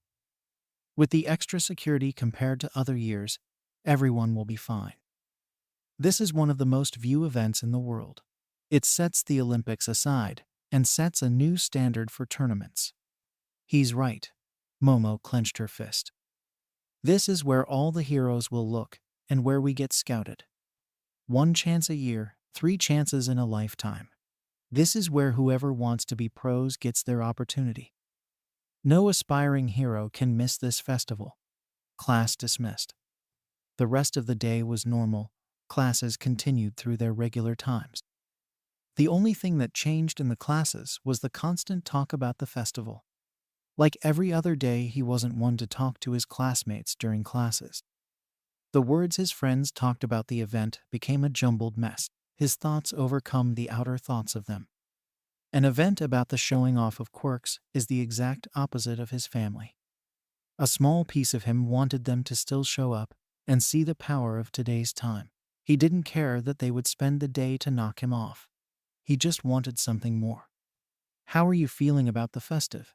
Fumikage asked Geus. He leaned on the wall. He appeared less than interested in his own question. That was just his character. Just like how Geus responded back with his own dead eyes. I'm not going to win. I can already say that. I'm aiming for another goal instead. And what is that? My family was never a group to like quirks. I want them to see it differently. I remember your family are one of the few to be quirkless for generations. This show might just have an opposite effect. Counting for the reason you are here and over there. They're going to see I'm not that. If I fail, I fail. I gave it my all. It's an aspiring goal to have. I hope you do get it at the end of the day. We'll all get our dreams from this event. As people with quirks that has a dangerous and uncontrollable side, I'm here if you need any help. In the dark shadow becomes massively unstable. I know a little when it comes to dark sides. I appreciate the help. I know how to control it, but does everybody else? If they see things going wrong, it will turn them off. Have you ever seen a U.S. sports festival? It's a demonstration of the immense power that the students here have. Aggression and overuse of quirks are going to run rampant during the games. Geus chuckled. Well, there goes their support. Geus waved the back of his hand in a small curved motion by his face. Win or lose my goal, I'm still going to show off the double-edged sword of my quirk. He looked at Fumikage. I need your help with some training. Dark Shadow is the only one I think that can take my damage. I heard your quirk burns off skin. Dark Shadow will be up for the challenge to handle it. The room fell silent again. It wasn't a teacher that caused it. In the doorway stood a couple dozen other students from the school. These students were ones that would participate in the festival and desired to scope out his class. Their class did gather up everyone else's attention. They are the top class, the only class to fight real villains, the only one to hold a convicted felon. Geus recognized a few of them to be from Class 1B, as they matched the descriptions from Izuku. Not many paid attention to him since his hood was up and covered his gas mask. It wouldn't help when it came to the festival to hide his appearance, since everyone could look him up. Geus was a little worried of the crowd. None of them seemed as scary as his class. Appearances didn't worry him. It was the quirks those students held. If they were that confident to perform imitation tactics, then some do have a chance at their hero class. The school took a chance on him on having a powerful quirk. And this event will be the true test for him to stay in the class or to be dropped. Geus got up from his chair and walked to the door. Fumicage stayed quiet for his friend. He pulled his mask down and hood to the door. Whispered floated around the ground, so they now knew it was Jews. He extended his arm out and pointed at the crowd. With the other his pulled the cap from his left port. Gas flowed out and traveled above his arm and down to his wrist. I warn you now, get touched by the gas and all the skin on your body will turn out like my hand. He hardened his gas and planted it on his arm. Get touched by the solid mass, and I will create 5 more mouths on your body with it. It's your choice for which one you want to get hit with if you challenge me. Jews lowered his arm and got face to face with the first student at the door. Now, get out of my way. A small path was created for him to easily walk through. How do we know you aren't lying? Some shouted before he could walk off. Jews rose his hand and turned a portion of it into gas. He cut off his connection and placed the cap back on his port. The melted skin stretched down to the ball of his wrist. A clear confirmation of the power Jews held. If you want to see the other side of my quirk, then you better fight me at the festival. Why am I saying all these things? This isn't going to show responsible quirk usage to my family. Jews flicked his head. I'm such an idiot. You're such an idiot, Izuku said. Again made him jump. Scared me. So is that injury real? Or just for show at the festival? Real. Jews gripped the burned skin with his other hand. I'm going down to the cafeteria for a cup full of ice to cool this in. Actually hurts. Izuku giggled. You really are such an idiot. LT. Bailey let out a large sigh and began to pace to one side of the room to the other. His eyes showed signs of stress and lack of sleep. Deep purple bags formed under his eyes and red irritation on his eyeballs. Bailey was up for countless hours for the sake of Jews. With the U.S. Sports Festival soon, this was no coincidence. So you want to train after scheduled hours outside of prison grounds? Bailey questioned. Yes, Jews answered. I'm already up for days trying to figure out how to get you through that festival without breaking any rules as it is. Believe it or not, the board is not easy to convince. This is what that training is for. Bring one of the board members to the training. They can see I'm really trying to improve and make my quirk safe. Why can't you use Baka for your training? She's a natural defense against your quirk. Which means I can't improve my technique or see any real results. I'll see what I can do. For now, practice on school-allowed time. I can't promise anything. Another night has passed, and the day starts new. The same silent bus ride to the energetic school. With the same redhead outside once again. Jews didn't bother to say anything to his driver and hopped out of the steps of the bus. Her smile was the happiest start of his day. Reminded him somebody actually liked him. So how pumped are you for the event? Izuku asked. I'm ready. Just need a little practice. Jews answered. If you ever need a sparring partner, I'm more than ready to help. Even if I have to see you as a rival in the festival. I don't want to hurt you. Izuku giggled. You think you can actually hurt me? That's cute.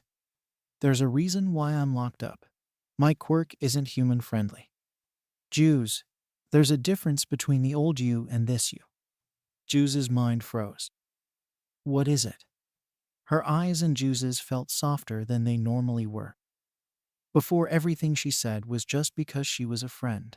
Whatever she had in store was more intense. I'm special to you. Jews laughed to cover his nervous sweats.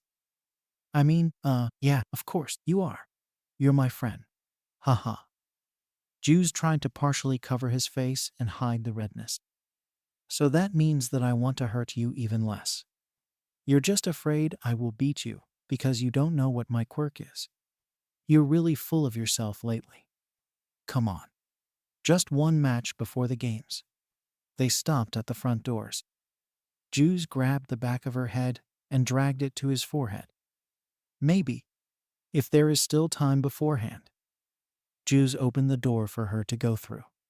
Are we just going to ignore that? It sort of became my thing after the mask. In my eyes, it's a sign of friendship. I do it for those who need me. Most people give a handshake or a fist bump. Not that. It's something personal to me. Just means I'm close to everyone I do it to. Geus pulled her by her shirt and pressed his forehead on hers again. Don't ruin my thing. You're this first person I did it to in this school.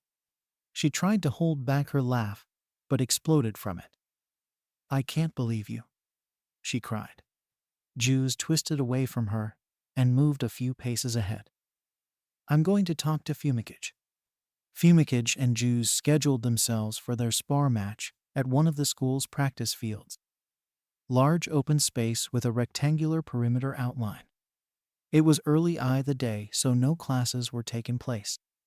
That also meant that many other students prepared for the games as well. Nearly every field around them was filled up with eager first years. That also meant everyone's eyes were on them. Geus didn't want to give out too much of his quirk, but also he didn't have much of a choice. If his new style of things needed to be placed in effect, he needed to use all his assets. Fumikage was in a wide stance with Dark Shadow in front. I apologize ahead of time, Dark Shadow. We're going to be on defense and take some damage, Fumikage warned his partner. Geus prepared himself and removed his air filters. The gas that usually hid in his mouth flowed right out. He controlled the hardening gas around his hands and created a bit of armor for himself. 2 spots turned back into the gas state and surrounded around his gloves. He rushed into Dark Shadow and slashed down. Black Shadow crossed his arms and blocked the attack. Geus grabbed Black Shadow's wrists with a quick follow-up. The gas around his arms softened and surrounded Black Shadow's arms. He held Black Shadow still for his gas to completely surround his arms. Geus hardened his gas and jumped far back and created a pair of gas connections. So my theory was right. Geus panted. Dark Shadow is like oil. My gas just sits on top of it. Dark Shadow is tough. He won't fall easily to your moves. Dark Shadow screeched and broke free of the cuffs. Geus in reaction sucked in air heavily and dropped to one knee. As simple as that move was, it took a lot of air out of him. And he also learned he can't switch to the gas form or else it could hit his opponent. Geus recovered and got back up to his feet. He surrounded his arms with large open tubes instead of arm-shaped guards. Geus charged in again and jumped in the air. He made it obvious he was ready for a large punch. Dark Shadow took the bait and opened up his arms. The punch Geus threw went straight forward into Dark Shadow's open chest. Only, he switched up his attack last minute. The punch curved to Dark Shadow's claws and connected with them. The tubes around his arms were pushed off from his gas and over Dark Shadow's claws. Geus grinned and jumped over Dark Shadow. He dragged Dark Shadow's arm with him. He sucked in his breath and pulled the tubes back with him. He blew out and slammed his gauntlets forward. The solid gas drove past his hands and up to his shoulders. Geus quickly compensated his gas form and turned it solid around his arms. The tubes around Dark Shadow extended poles out of the tunnel tubes and smacked Dark Shadow's face. Instead of pointed ends, it had rounded ends to keep it safe. Geus broke off his connections with the gas and jumped off of Dark Shadow. Dark Shadow got up right after and gave a thumbs up. He showed no signs that he was actually hurt from any of the attacks. Geus let out a small series of laughs. He kept on a large grin and squatted down to the ground. This one might hurt. I've been working on it for weeks. I can only form one wall, but it's something at least. Geus exhaled his gas from the ground and slowly moved up. A large wall of gas formed and gracefully moved forward to Fumikage and Dark Shadow. The wall itself wasn't strong or perfect. Many holes and inconsistencies appeared. Some spots were heavy with gas, while others were thin enough to see through. Geus dropped to his butt and crossed his legs. He kept a steady stream of gas into the wall while he deeply focused.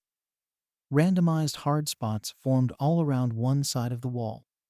He closed his eyes and sent more fast into the wall. Spiked poles launched out of the spots and at dark shadow. None of the poles were constant either. The thickness of each pole was different along with the length.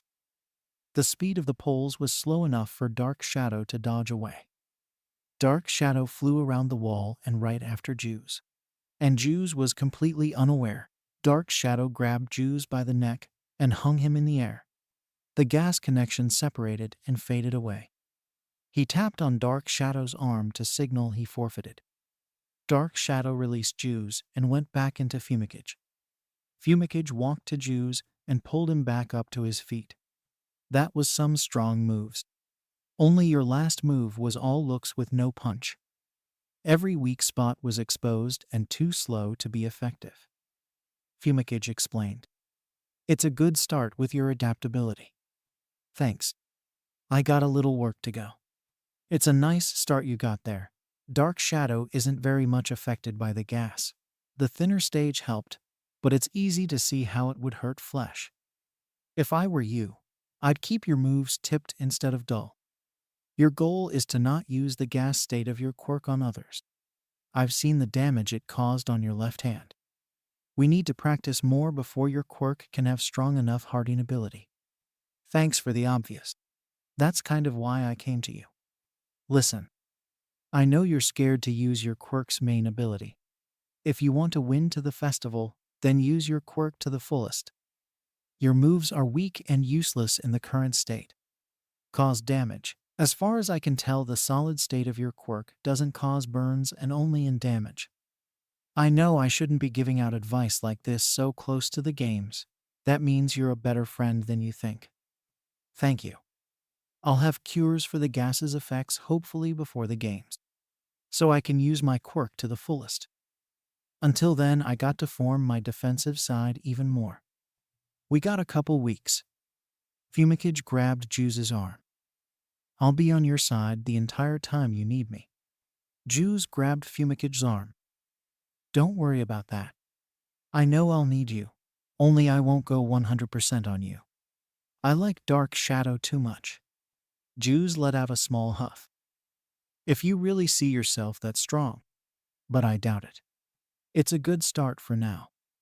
Let's continue on your strength building. Then we can get to action fighting. Geus and Fumikage continued their training for the next 20 minutes. Geus created different shapes with his hardened gas and had Dark Shadow attack it. The thicker he made the move, the longer it lasted to onslaughts. The thinner the set was, the easier it was to be broken into pieces. It was a start to his new movie set, but nothing that was set in stone. He still hid his special moves that Fumikage advised. Now Geus knew what he had to work on to get ready for the festival. His defensive skills needed too much improvement before he could do anything. And if this movie set wouldn't be ready by then he'd have to use his deadly side of his quirk. Something he'd want to avoid at all cost. Geus was the last to walk out of his class.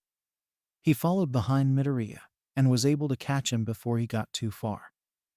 The smaller student was just as jumpy as Geus was. Other than in the nurse's office and a few times in class, this was a normal conversation between the two. The nervousness his classmate held would go away in time. Geus just needed to work on their friendship in the meantime. Hey, Midoriya. Geus stopped the boy ahead of him. What is it, Geus? Midoriya asked. I know you don't have a strong control over and you're going to be participating in the festival, right? Yeah, of course I am. If I'm going to become a hero, then I need to do it. Why are you asking? I want your help. Fumikage isn't much help when it comes fist fights, and you have some of the strongest fists in the class. I don't know how much help it'll be with your quirk though. Your quirk is great at distance combat, and I'm not even the best fighter here. I need you because of your strength, not because of your karate. Geus laughed. I need you to punch me at different levels of your strength. Are you sure about that? Yeah, I am. I'm trying to change up my style, and if I can't build up the hardness of it, it's useless. Yeah, if you need my help that bad, I'm willing to give it a shot. Geus grabbed Midoriya's head and pushed it down. Give me one shot. He looked behind him and took 10 paces back. I've been meditating all day. Give me a sample. Geus pulled the cap from one of his filters and flowed the gas to his arm. Even if it's only 1% of the power. Are you sure? In the hallway? Midoriya showed even less confidence in his ability with his voice. Come on, right for my arm. Just make sure that you stop once you break my armor. You're an idiot, you know. Gyro caused Geus to jump off his stance. His eyes showed how unamused he was of her comment, and her eyes showed how much she didn't care as she twiddled her earlobe jack. That's okay. Unlike you, I need to practice for this thing. Geus looked forward at Midoriya. I need to show them the protectiveness of my quirk, not the damaging of it. Geus crunched down his fingers into a fist. I'll show them that I know of everything I can do. Do it, Midoriya. Gyro swung her leg around and made her way down the hall. I'm going to go where I think you'll land. Midoriya charged at Geus. With anger in his face, he prepped his arm back for the punch. Geus easily saw the power he underestimated for. He knew his defensive capabilities were nowhere near his base power. He clenched down and braced for the impact to happen. The first scrape of the impact shattered the shell of his gas.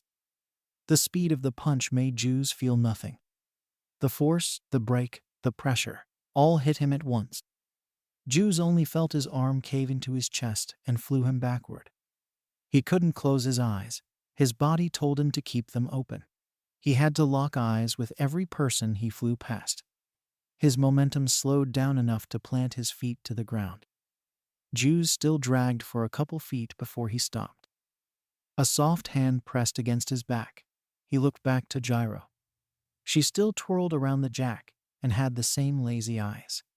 I guess I was right, chicken. Gyro mocked. Are you all right? Midoriya rushed move to the two of them. I gave it my all to not break your arm with my punch. Geus circled his wrist. Nah, I think you're fine. Geus capped his filter as he spoke. At most, I'll just have a big bruise. If you want after school, we can train together. I'll just have to clear it with all, my mentor. Geus's expression changed in a sorrowful manner. He grabbed the bottom of his hood and pulled it over his mask. I can't. It's out of my contract. We'll have to do this over free time at school. That was awesome, Kirishima shouted. He ran from the bottom of the staircase and up to them. You should have told me that you needed help with training like this. His right arm turned hard from his quirk. Improbably the sturdiest guy here. I just needed an above-average punch against my armor moves. If I got you, then you'd easily rip my arm off. Geus joked. Kirishima laughed. I wouldn't do that to a classmate unless, of course, we faced in the festival. Geus extended out his arm to Midoriya. I'd like to have a real sparring match each other before the festival. And a few other practice runs. Midoriya and Geus grabbed each other's forearm in a strong handshake. Just let me know a day you need assistance in. You know, I've never seen you eat jumpus. Let's get some food together. Gyro said clear enough to not be considered as a mumble. I never have either. It's strange, Kirishima added. Let's all eat lunch together. This is something I have to see. Well, I don't eat normally. Because of the mask attached to my face permanently, I eat all my foods through a tube that's injected through a modified peg tube. Geus lifted up his shirt. A small tube insert was right next to his right middle ab. The special canisters I get attached directly to it while avoiding all veins. Or else my quirk would melt it. Geus noticed from the corner of his eye that Gyro's face turned reddish. You all right there, Gyro? Yeah. I'm hungry. Let's just get to the cafeteria. Geus lowered his shirt. So wait. You haven't had any food in a year? Kirishima wrapped his arm Geus's neck. Like no sweets or any of your favorite food.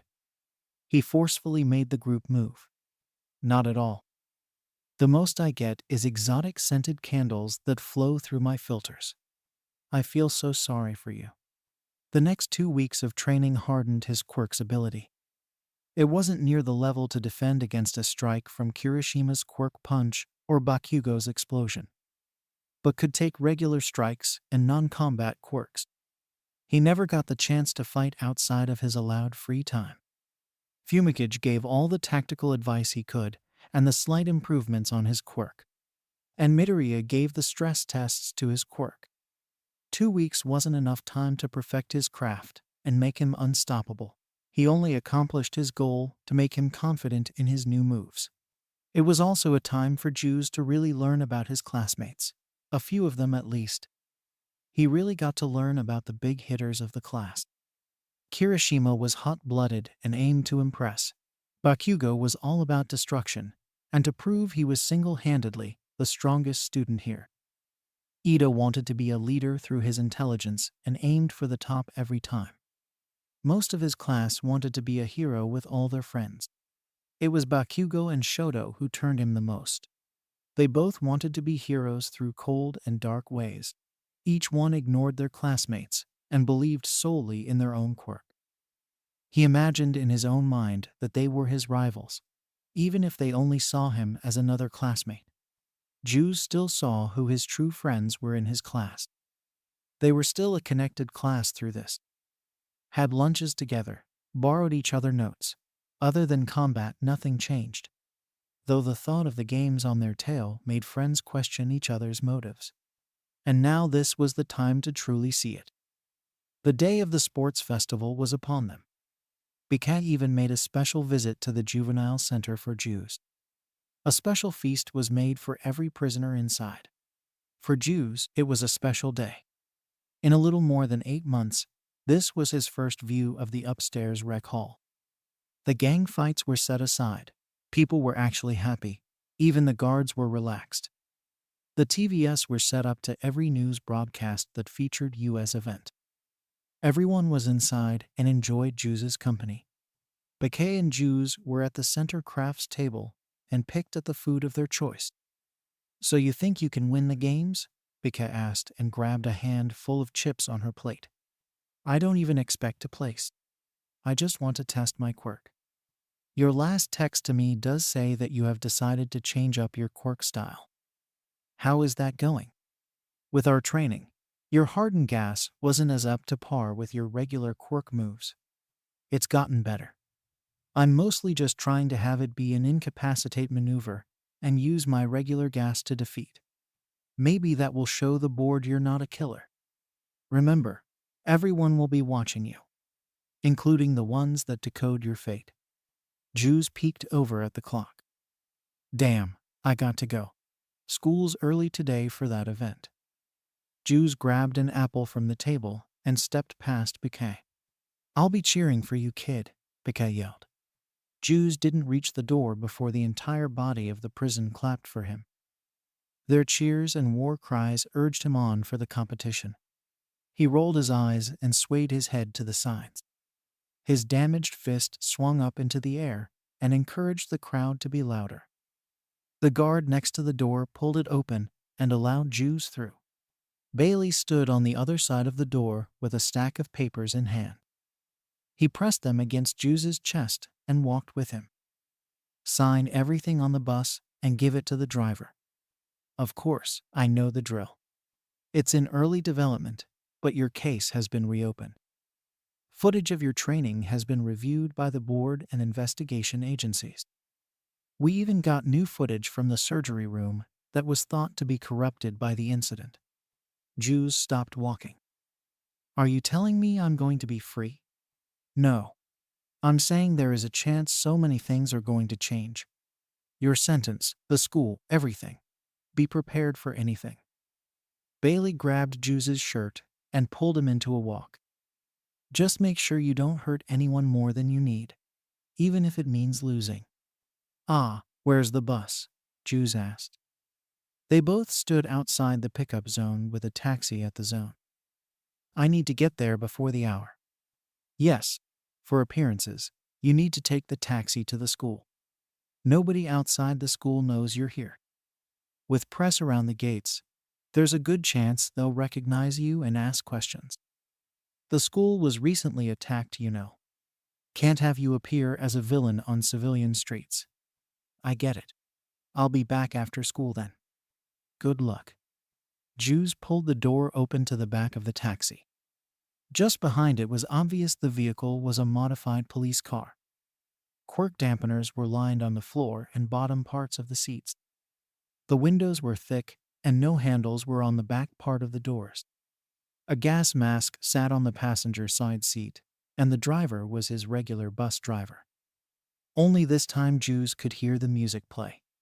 Some things will never change. Jews pushed through the heavy crowd of reports at the front gates. He kept his head low and avoided any questions tossed at him. The liveliness of the school today was a dozen times louder than his center. The lines of pop-up shops and food tents catered to heroes and fans alike. Every part of this made him want to win even more, even if he couldn't win. Jews, over here. An unfamiliar female voice shouted amongst the crowd. By the time Jews turned to the crowd, he witnessed a female reporter squeeze through. Her eyes roared with determination, and a microphone arched proudly forward.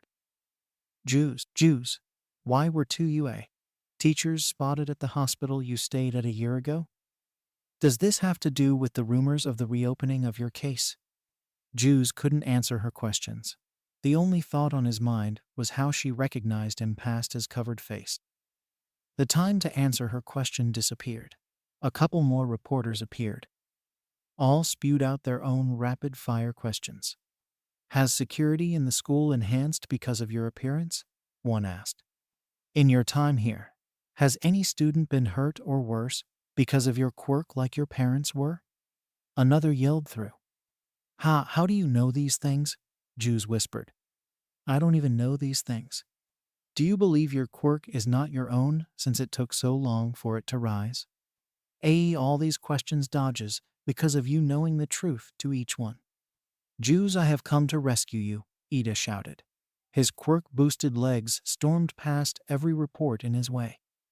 His minimalistic U-turn happened right as he passed Jews and snatched him up during his next pass. Thanks, Ida. It is no problem to help a fellow student. Ida charged through to the designated sections for only students. Free of any hassle from outside forces, they were safe. Ida placed Jews down and went off into the locker room. Hey, Jews. Izuku waved from the split of the hallway. To the left was Class 1B, and to the right was Class 1A's locker rooms. Ida, was this planned? Jews grudged in his mind. I guess it's finally time, Jews spoke out. Both of them walked to each other. 2 weeks, and you refuse to face me. Only training with your only 2 friends. I have more than 2 friends. We just don't hang out as often. I'm going to see you in the finals, and I'm going to face you and win. If Jews could feel his lips, he definitely smirked under his mask. Whatever you say. Jews brushed past her to his locker room. First, you have to win the first event. The locker room of his class was full of equal parts complaints and uncontrollable excitement. Only now he couldn't focus on the events ahead. The thought of his family out in the stands. The thought of his case in new hands. It again forced his mind into the forgotten. He couldn't breathe. 2 people stood over him with their arms just in his vision. Their solid white eyes and solid white smiles contrasted their black silhouettes. Purple smoke covered their faces. Their expressions changed to fear. Their eyes were no longer narrow. The smiles turned upside down. Their faces and bodies disappeared. This wasn't how it was supposed to happen. Jews, man, are you all right? Kirishima shook Jews out of his blank state. Jews saw that he flexed in and out his damaged hand. He turned his hand over to his palm. He looked at his red friend. I'm fine. Well, come on. The crowd's waiting for us. His class was the first to walk out to the open field. The entire stadium was packed full of roaring fans. But none of those people mattered to him. It was only a select few he searched for. His quirk changed to pinpoint accurate eyes. Near the bottom of the rows was 4 straight-faced sour people. They were almost disgusted to be there, only they were. Jews knew of this event from them. He knew of their hate for anything that celebrated quirks. Not a surprise for him to see them like this. It was a surprise to see them here. "You sure you doing all right, Jumpus?" Gyro asked. "You're doing that hand thing again." "I'm fine." Jews jogged over to his sparring partner, Midoriya. "Hey Midoriya, I got a question before the games start." "Oh yeah, ask away." "Your quirk came in late too. And you hurt yourself like mine. Do you feel like it wasn't your quirk at all? Like it was given to you?" Jews pinched a nerve in Midoriya. He jumped and spazzed into defense. His eyes slammed shut front his gigantic smile as his hands waved nervously in front of his face. "What are you saying?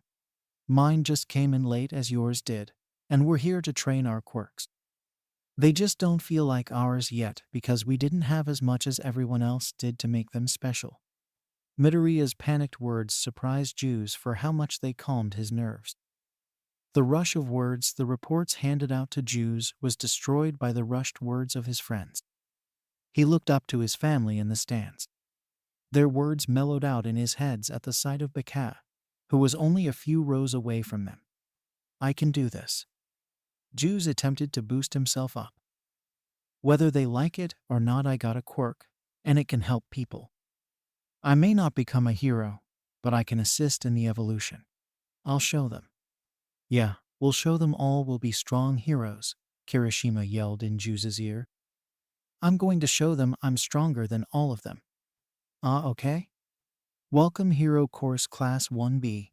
Present." Mike's amplified voice filled everyone's ears. Jews was one of the few to turn around in his class. He locked eyes with Izuku. Determination to beat each other fixed their eyes. Even though the rest of the school filled the stadium, they didn't separate. "Who you looking at, Jumpus?" Gyro asked. "A girl who wants to kick my ass. I'm right over here." Jews angled his head over to her. "Yeah." He wrapped his arm around her head and moved it to tap his forehead. "You are." Her expression was visibly shocked and a bit red. What was that?" "Don't worry about it." Once every class was in an orderly fashion on stage, the start of the festival really began. The formal host of the events would be the rated R hero, Midnight. Her beautiful and exposed body caught the attention of everyone, students and viewers. The lick of her lips is what distracted Jews too most. Almost to the point where he nearly missed the first obstacle course event. The first stage of the event was similar to the entrance exam. Skyscraper-sized robots blocked the way to the rest of the race. Shoto and a few others with extreme attack-type quirks were able to pass through with no problem.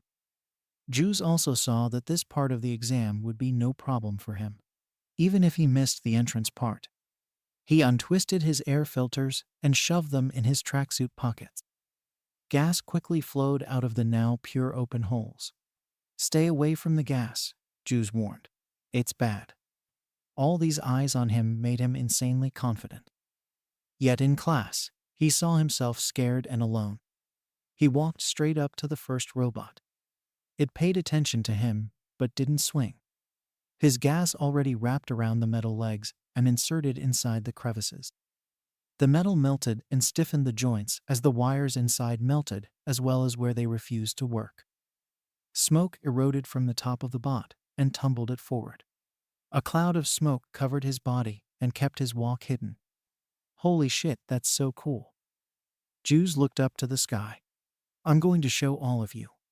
He took off into a sprint while he twisted his air filters back on. The next challenge came upon him. Mountain-sized holes around small rock platforms were up. For people that couldn't jump plane-sized gaps, tight ropes were tied to each pillar.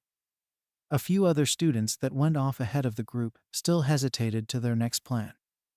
Jew's plan was to show the innovation that quirks held to his family, which meant there had to be no hesitation. He quickly released his air filters and jumped into the pit. Only the awes from the other competitors entered his mind. His gas shot out of the holes and hardened around the tightrope. The strong momentum down caused the ropes to curve down, then snap up and create speed force down the rope. A split-second thought ran through mind to destroy the rope behind him, but ultimately chose not to, as it would foil his plan to show the helpfulness of quirks. He chose to simply swing up past the rock pillar and continue on to the next rope. The third and final challenge also held the advanced students back. The first action would easily be for him to stab the ground with his quirk and explode every landmine that was buried in the ground. Several things ran through his mind. First, it would set a path of destruction. Second, it would allow every other runner to get past him by just pure speed. And finally, how else he could get past this thing easily. He watched the leads of the challenge battle it out in the middle of the field. Bakugo and Shoto fought with their close-quarter combat quirks. This allowed many other of the students to catch up, even if it was one step a minute. Midoriya caught up with him. He carried a giant piece of scrap metal with him. What you got there, Deku? Geus asked. When did you start calling me Deku? Is Deku not a middle name?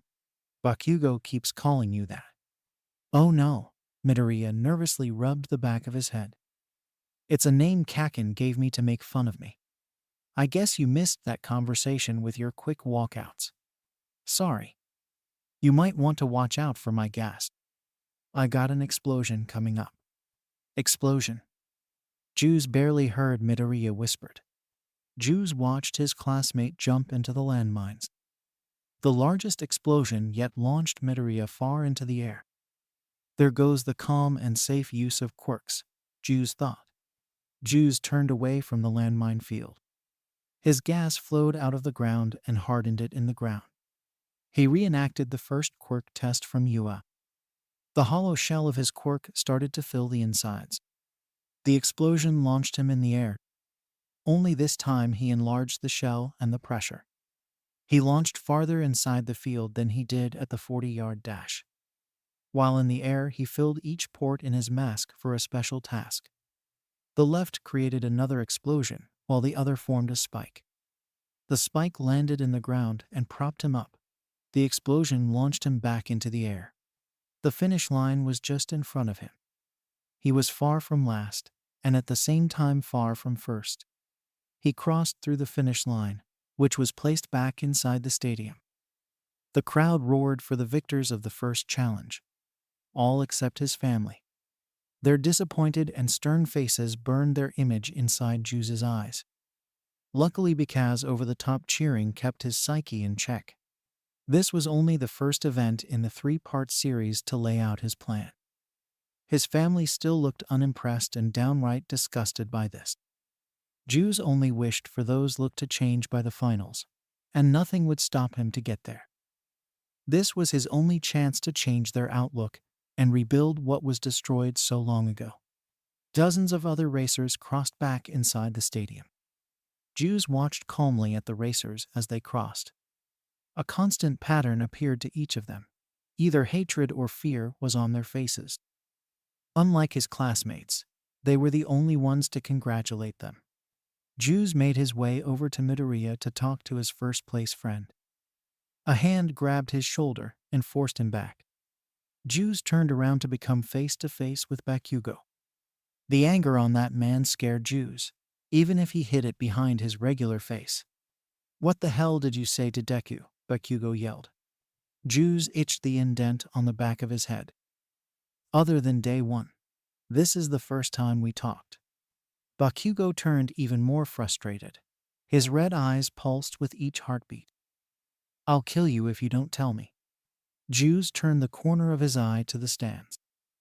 The look of his family focused directly down on him. His actions had to be right and prepared to make sure nothing went wrong. He reached into his pockets and twisted on his filters. I told him nothing. You don't give him much credit. You better watch what you say to me. I'll come after you next. If your explosions even come close to me, my gas will melt your skin. You'll never be able to sweat to use your quirk again. Bakugo was right. This guy can't take threats well. Bakugo shoved Jews away. Stay out of my way. Now if only I can make Shoto afraid of me. Jews shrugged and continued over to Midoriya. Nobody surrounded around Midoriya. Only others' eyes stared at him. They split apart from Midoriya. A few others followed Jews to his one friend. The random eyes on him took him off his edge, more than Bakugo did. Hey, Midoriya. Jews waved over. Oh hey, Jews, great race out there. I saw you came in 12th place. You got in first though, without the use of a quirk. I'm rooting for you. We're two of the same. But I warn you. Jew's eyes stared down Midoriya. He seeped down into Midoriya. He was as scared as he was toward Bakugo. If you want to stay in first, then use your quirk. My plan won't work if you don't use your quirk. Well, what's your plan? Jew's eyes relaxed. My family isn't one of the quirks. They hate it. So if you could win without the use of a quirk, then it only sits on them that the need of quirks of this world is useless and disgusting. My life is turning around after today. I can't let old struggles stay. I'll see to it that I help you to the best I can to help you out. But I'm going to stick to my plan to try to win.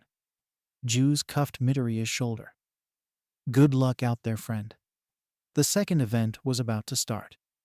A human chariot race composed of 4 men would face off for point-valued bandanas. Everyone was in a rush to find out who they would team up with. Jews wasn't worried for who his teammates were. His thought was to be a rider. His quirk was perfect for it. Now he only needed to find 3 other people that would go along with his plan. Other people around him avoided him. His cockiness of this event already separated himself from the others. Most of his classmates were already in groups, and the few that left much more to be desired. Midoriya and his group were out of the question. Fumikage already joined him. Bakugo and Todoroki was his enemy today. How about you join our team? Jews turned around without a word. Jews recognized this student as the first one to challenge them before the events. Tall and messy purple hair, dead eyes, acted just like his homeroom teacher. Only with purple hair. We need a 4th. How about you join us? His dead grin creeped Jews out. Are you going to answer my questions? Jews looked over his shoulder. Ojiro looked blankly down the field. He looked back at the student in front of him. What happened to my friend? He's fine. Now, will you join us? Fine. I'll carry you on your side and protect you with my quirk. Why are you angry at me? His face relaxed. It's nothing. I'll be the rider. What's your quirk anyways? And name? People that answer my questions freeze. And it's Shinso. Why didn't it work with me? It doesn't always work. His other 2 teammates took their position into the triangle formation and placed Shinso on top. Their total point total placed them near the bottom. Not even Jew's high points could build them up. I'll protect you with my quirk if anyone gets near us. Jews untwisted his air filter. Don't worry, nobody will get near us. Shinso sighed. Whatever you say. You got a problem? Not at a strange feeling overran Jew's body. He was fully aware of everything around him. He just couldn't move on his own command. I knew about his quirk, but I still fell for it. I'll unfreeze in a moment.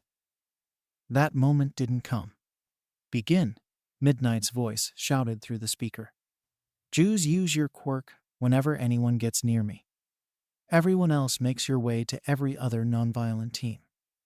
Shinso took full command. Everyone else must be under his control. We're under some mind control. As long as I don't hurt anybody, I won't be too mad. Shinso's plan was simple, slow, and steady. Majority of the teams immediately chased after Midoriya's 1,000,000 points. Team Shinso followed behind those groups and snatched away what he could. The first group they came along to was unaware of their presence. Shinso leaned forward and yanked off their headband. What the hell was that? Their opponent rider shouted. The group turned around at Shinso's direction. Geus, protect me. Geus was forced into his defense. The smoke left his open port and surrounded him in his hardened quirk. Shinso was completely surrounded in the purple fog, with only his eyes exposed. What happened? Shinso asked. You took our bandana, the opponent rider yelled. Turn around and go bother another group. That isn't going to happen, one of the carriers yelled back in their defense. Come on. Their rider did nothing. Shinso grinned behind the gas mask. Next group. His carriers went off to their next target. They were in no control, and yet they already took out one of the weak teams. All I can be happy about is nobody is getting too hurt. Shinso kept them away from the high combat against Team Midoriya. Their plans matched up together, even if he was forced to play along. Another A-class group was near their position, and all four were completely unaware of them. Gas them, Shinso commanded. I can't do that. Not against Gyro. The quirk activated anyways. The gas filled his lungs and escaped out of his open port. His friend had no knowledge of the quiet attack. Look at me, Gyro. See my eyes. Kyoka, please. A fit of luck struck Geus. Her group twisted around before his gas landed. The fear in her eyes, it was just like the villain attack at Usji. Shinso's quirk on him loosened its hold. He gained enough control in his arm and tensed up his muscles in it. Inch by inch his arm went up to the exposed port. All this time the gas inched closer to his friends. All were unable to stop it. Shinso's presence penetrated into Geus's mind. Geus felt the strain he placed. His damaged hand covered his port. The pain he felt completely broke off Shinso's quirk. Geus was now back in full control. He looked up at Shinso, and he was aware Geus was free. The muscles in Geus's face pulsed out with anger. He grabbed Shinso's leg and yanked him off the top. His eyes turned back to Gyro. Abnormal balls of gas huffed in and out the open port. He looked down at his hand. The burn mark started to look more like Freddy Krueger. A monster that his family saw him become. I'm your partner, Shinso, but ever hurt my friends. This alliance will end. Geus hardened his gas from the port and drove it through the ground. I don't need to be under your control. Your goal is to win just like us. But I won't hurt my friends like that. How the hell? Hagakure screamed. Geus pulled back his gas and up from the hole. The end of his quirk held a 390-point headband. Get back up so I can give you this. Under no circumstances will we chase that 1,000,000 points. Shinso rubbed his face and got up to his feet. 10,000,000 points. Get up. Geus scooped his partner's leg and up on his other partner's shoulders. Let's end this. Their combined effort kept them hidden and covered. They collected another headband and secured them a fourth-place spot. Luckily for them, they were able to stay under President Mike's commentary. A few teams followed their route and attacked smaller point teams instead of the onslaught against Midoriya. Those teams were the only teams that were a threat. 60 seconds, President Mike shouted. We need one more headband. Shinso scouted around the field. I don't think fourth place is good enough. We'll follow the outside of the 10,000,000 points and swipe somebody last second. 10 seconds. It was almost time. 5, 4, 3, 2, 1. A buzzer stopped everybody. Fourth place, a spot unknown if they secured to the last round or would be eliminated. The group placed their rider down. Shinso rolled his eyes. Ojiro and his third partner groaned out of their blank state. Ojiro. Geus walked over in front of his friend. You all right? You were weird. I think I'm fine. I just don't remember the event very much. I didn't feel in control. Did we win it all? And in third place, Team Tetsutet. Wait, what? It's Team Shinso. When did they come out from the dead? Geus held up another 400-point headband. We did it. Merci beaucoup. Ayama wiggled over to them while he wrapped his arms around his stomach. We did it, even though I don't recall winning it. But I'm sure I was fabulous anyway. Geus glared at Shinso. Yeah, I completely forgot about him. Thanks for all your help. Shinso chuckled and walked off. Did he have anything to do with all this? He had everything to do with it. Geus shoved on his air filter. But we won.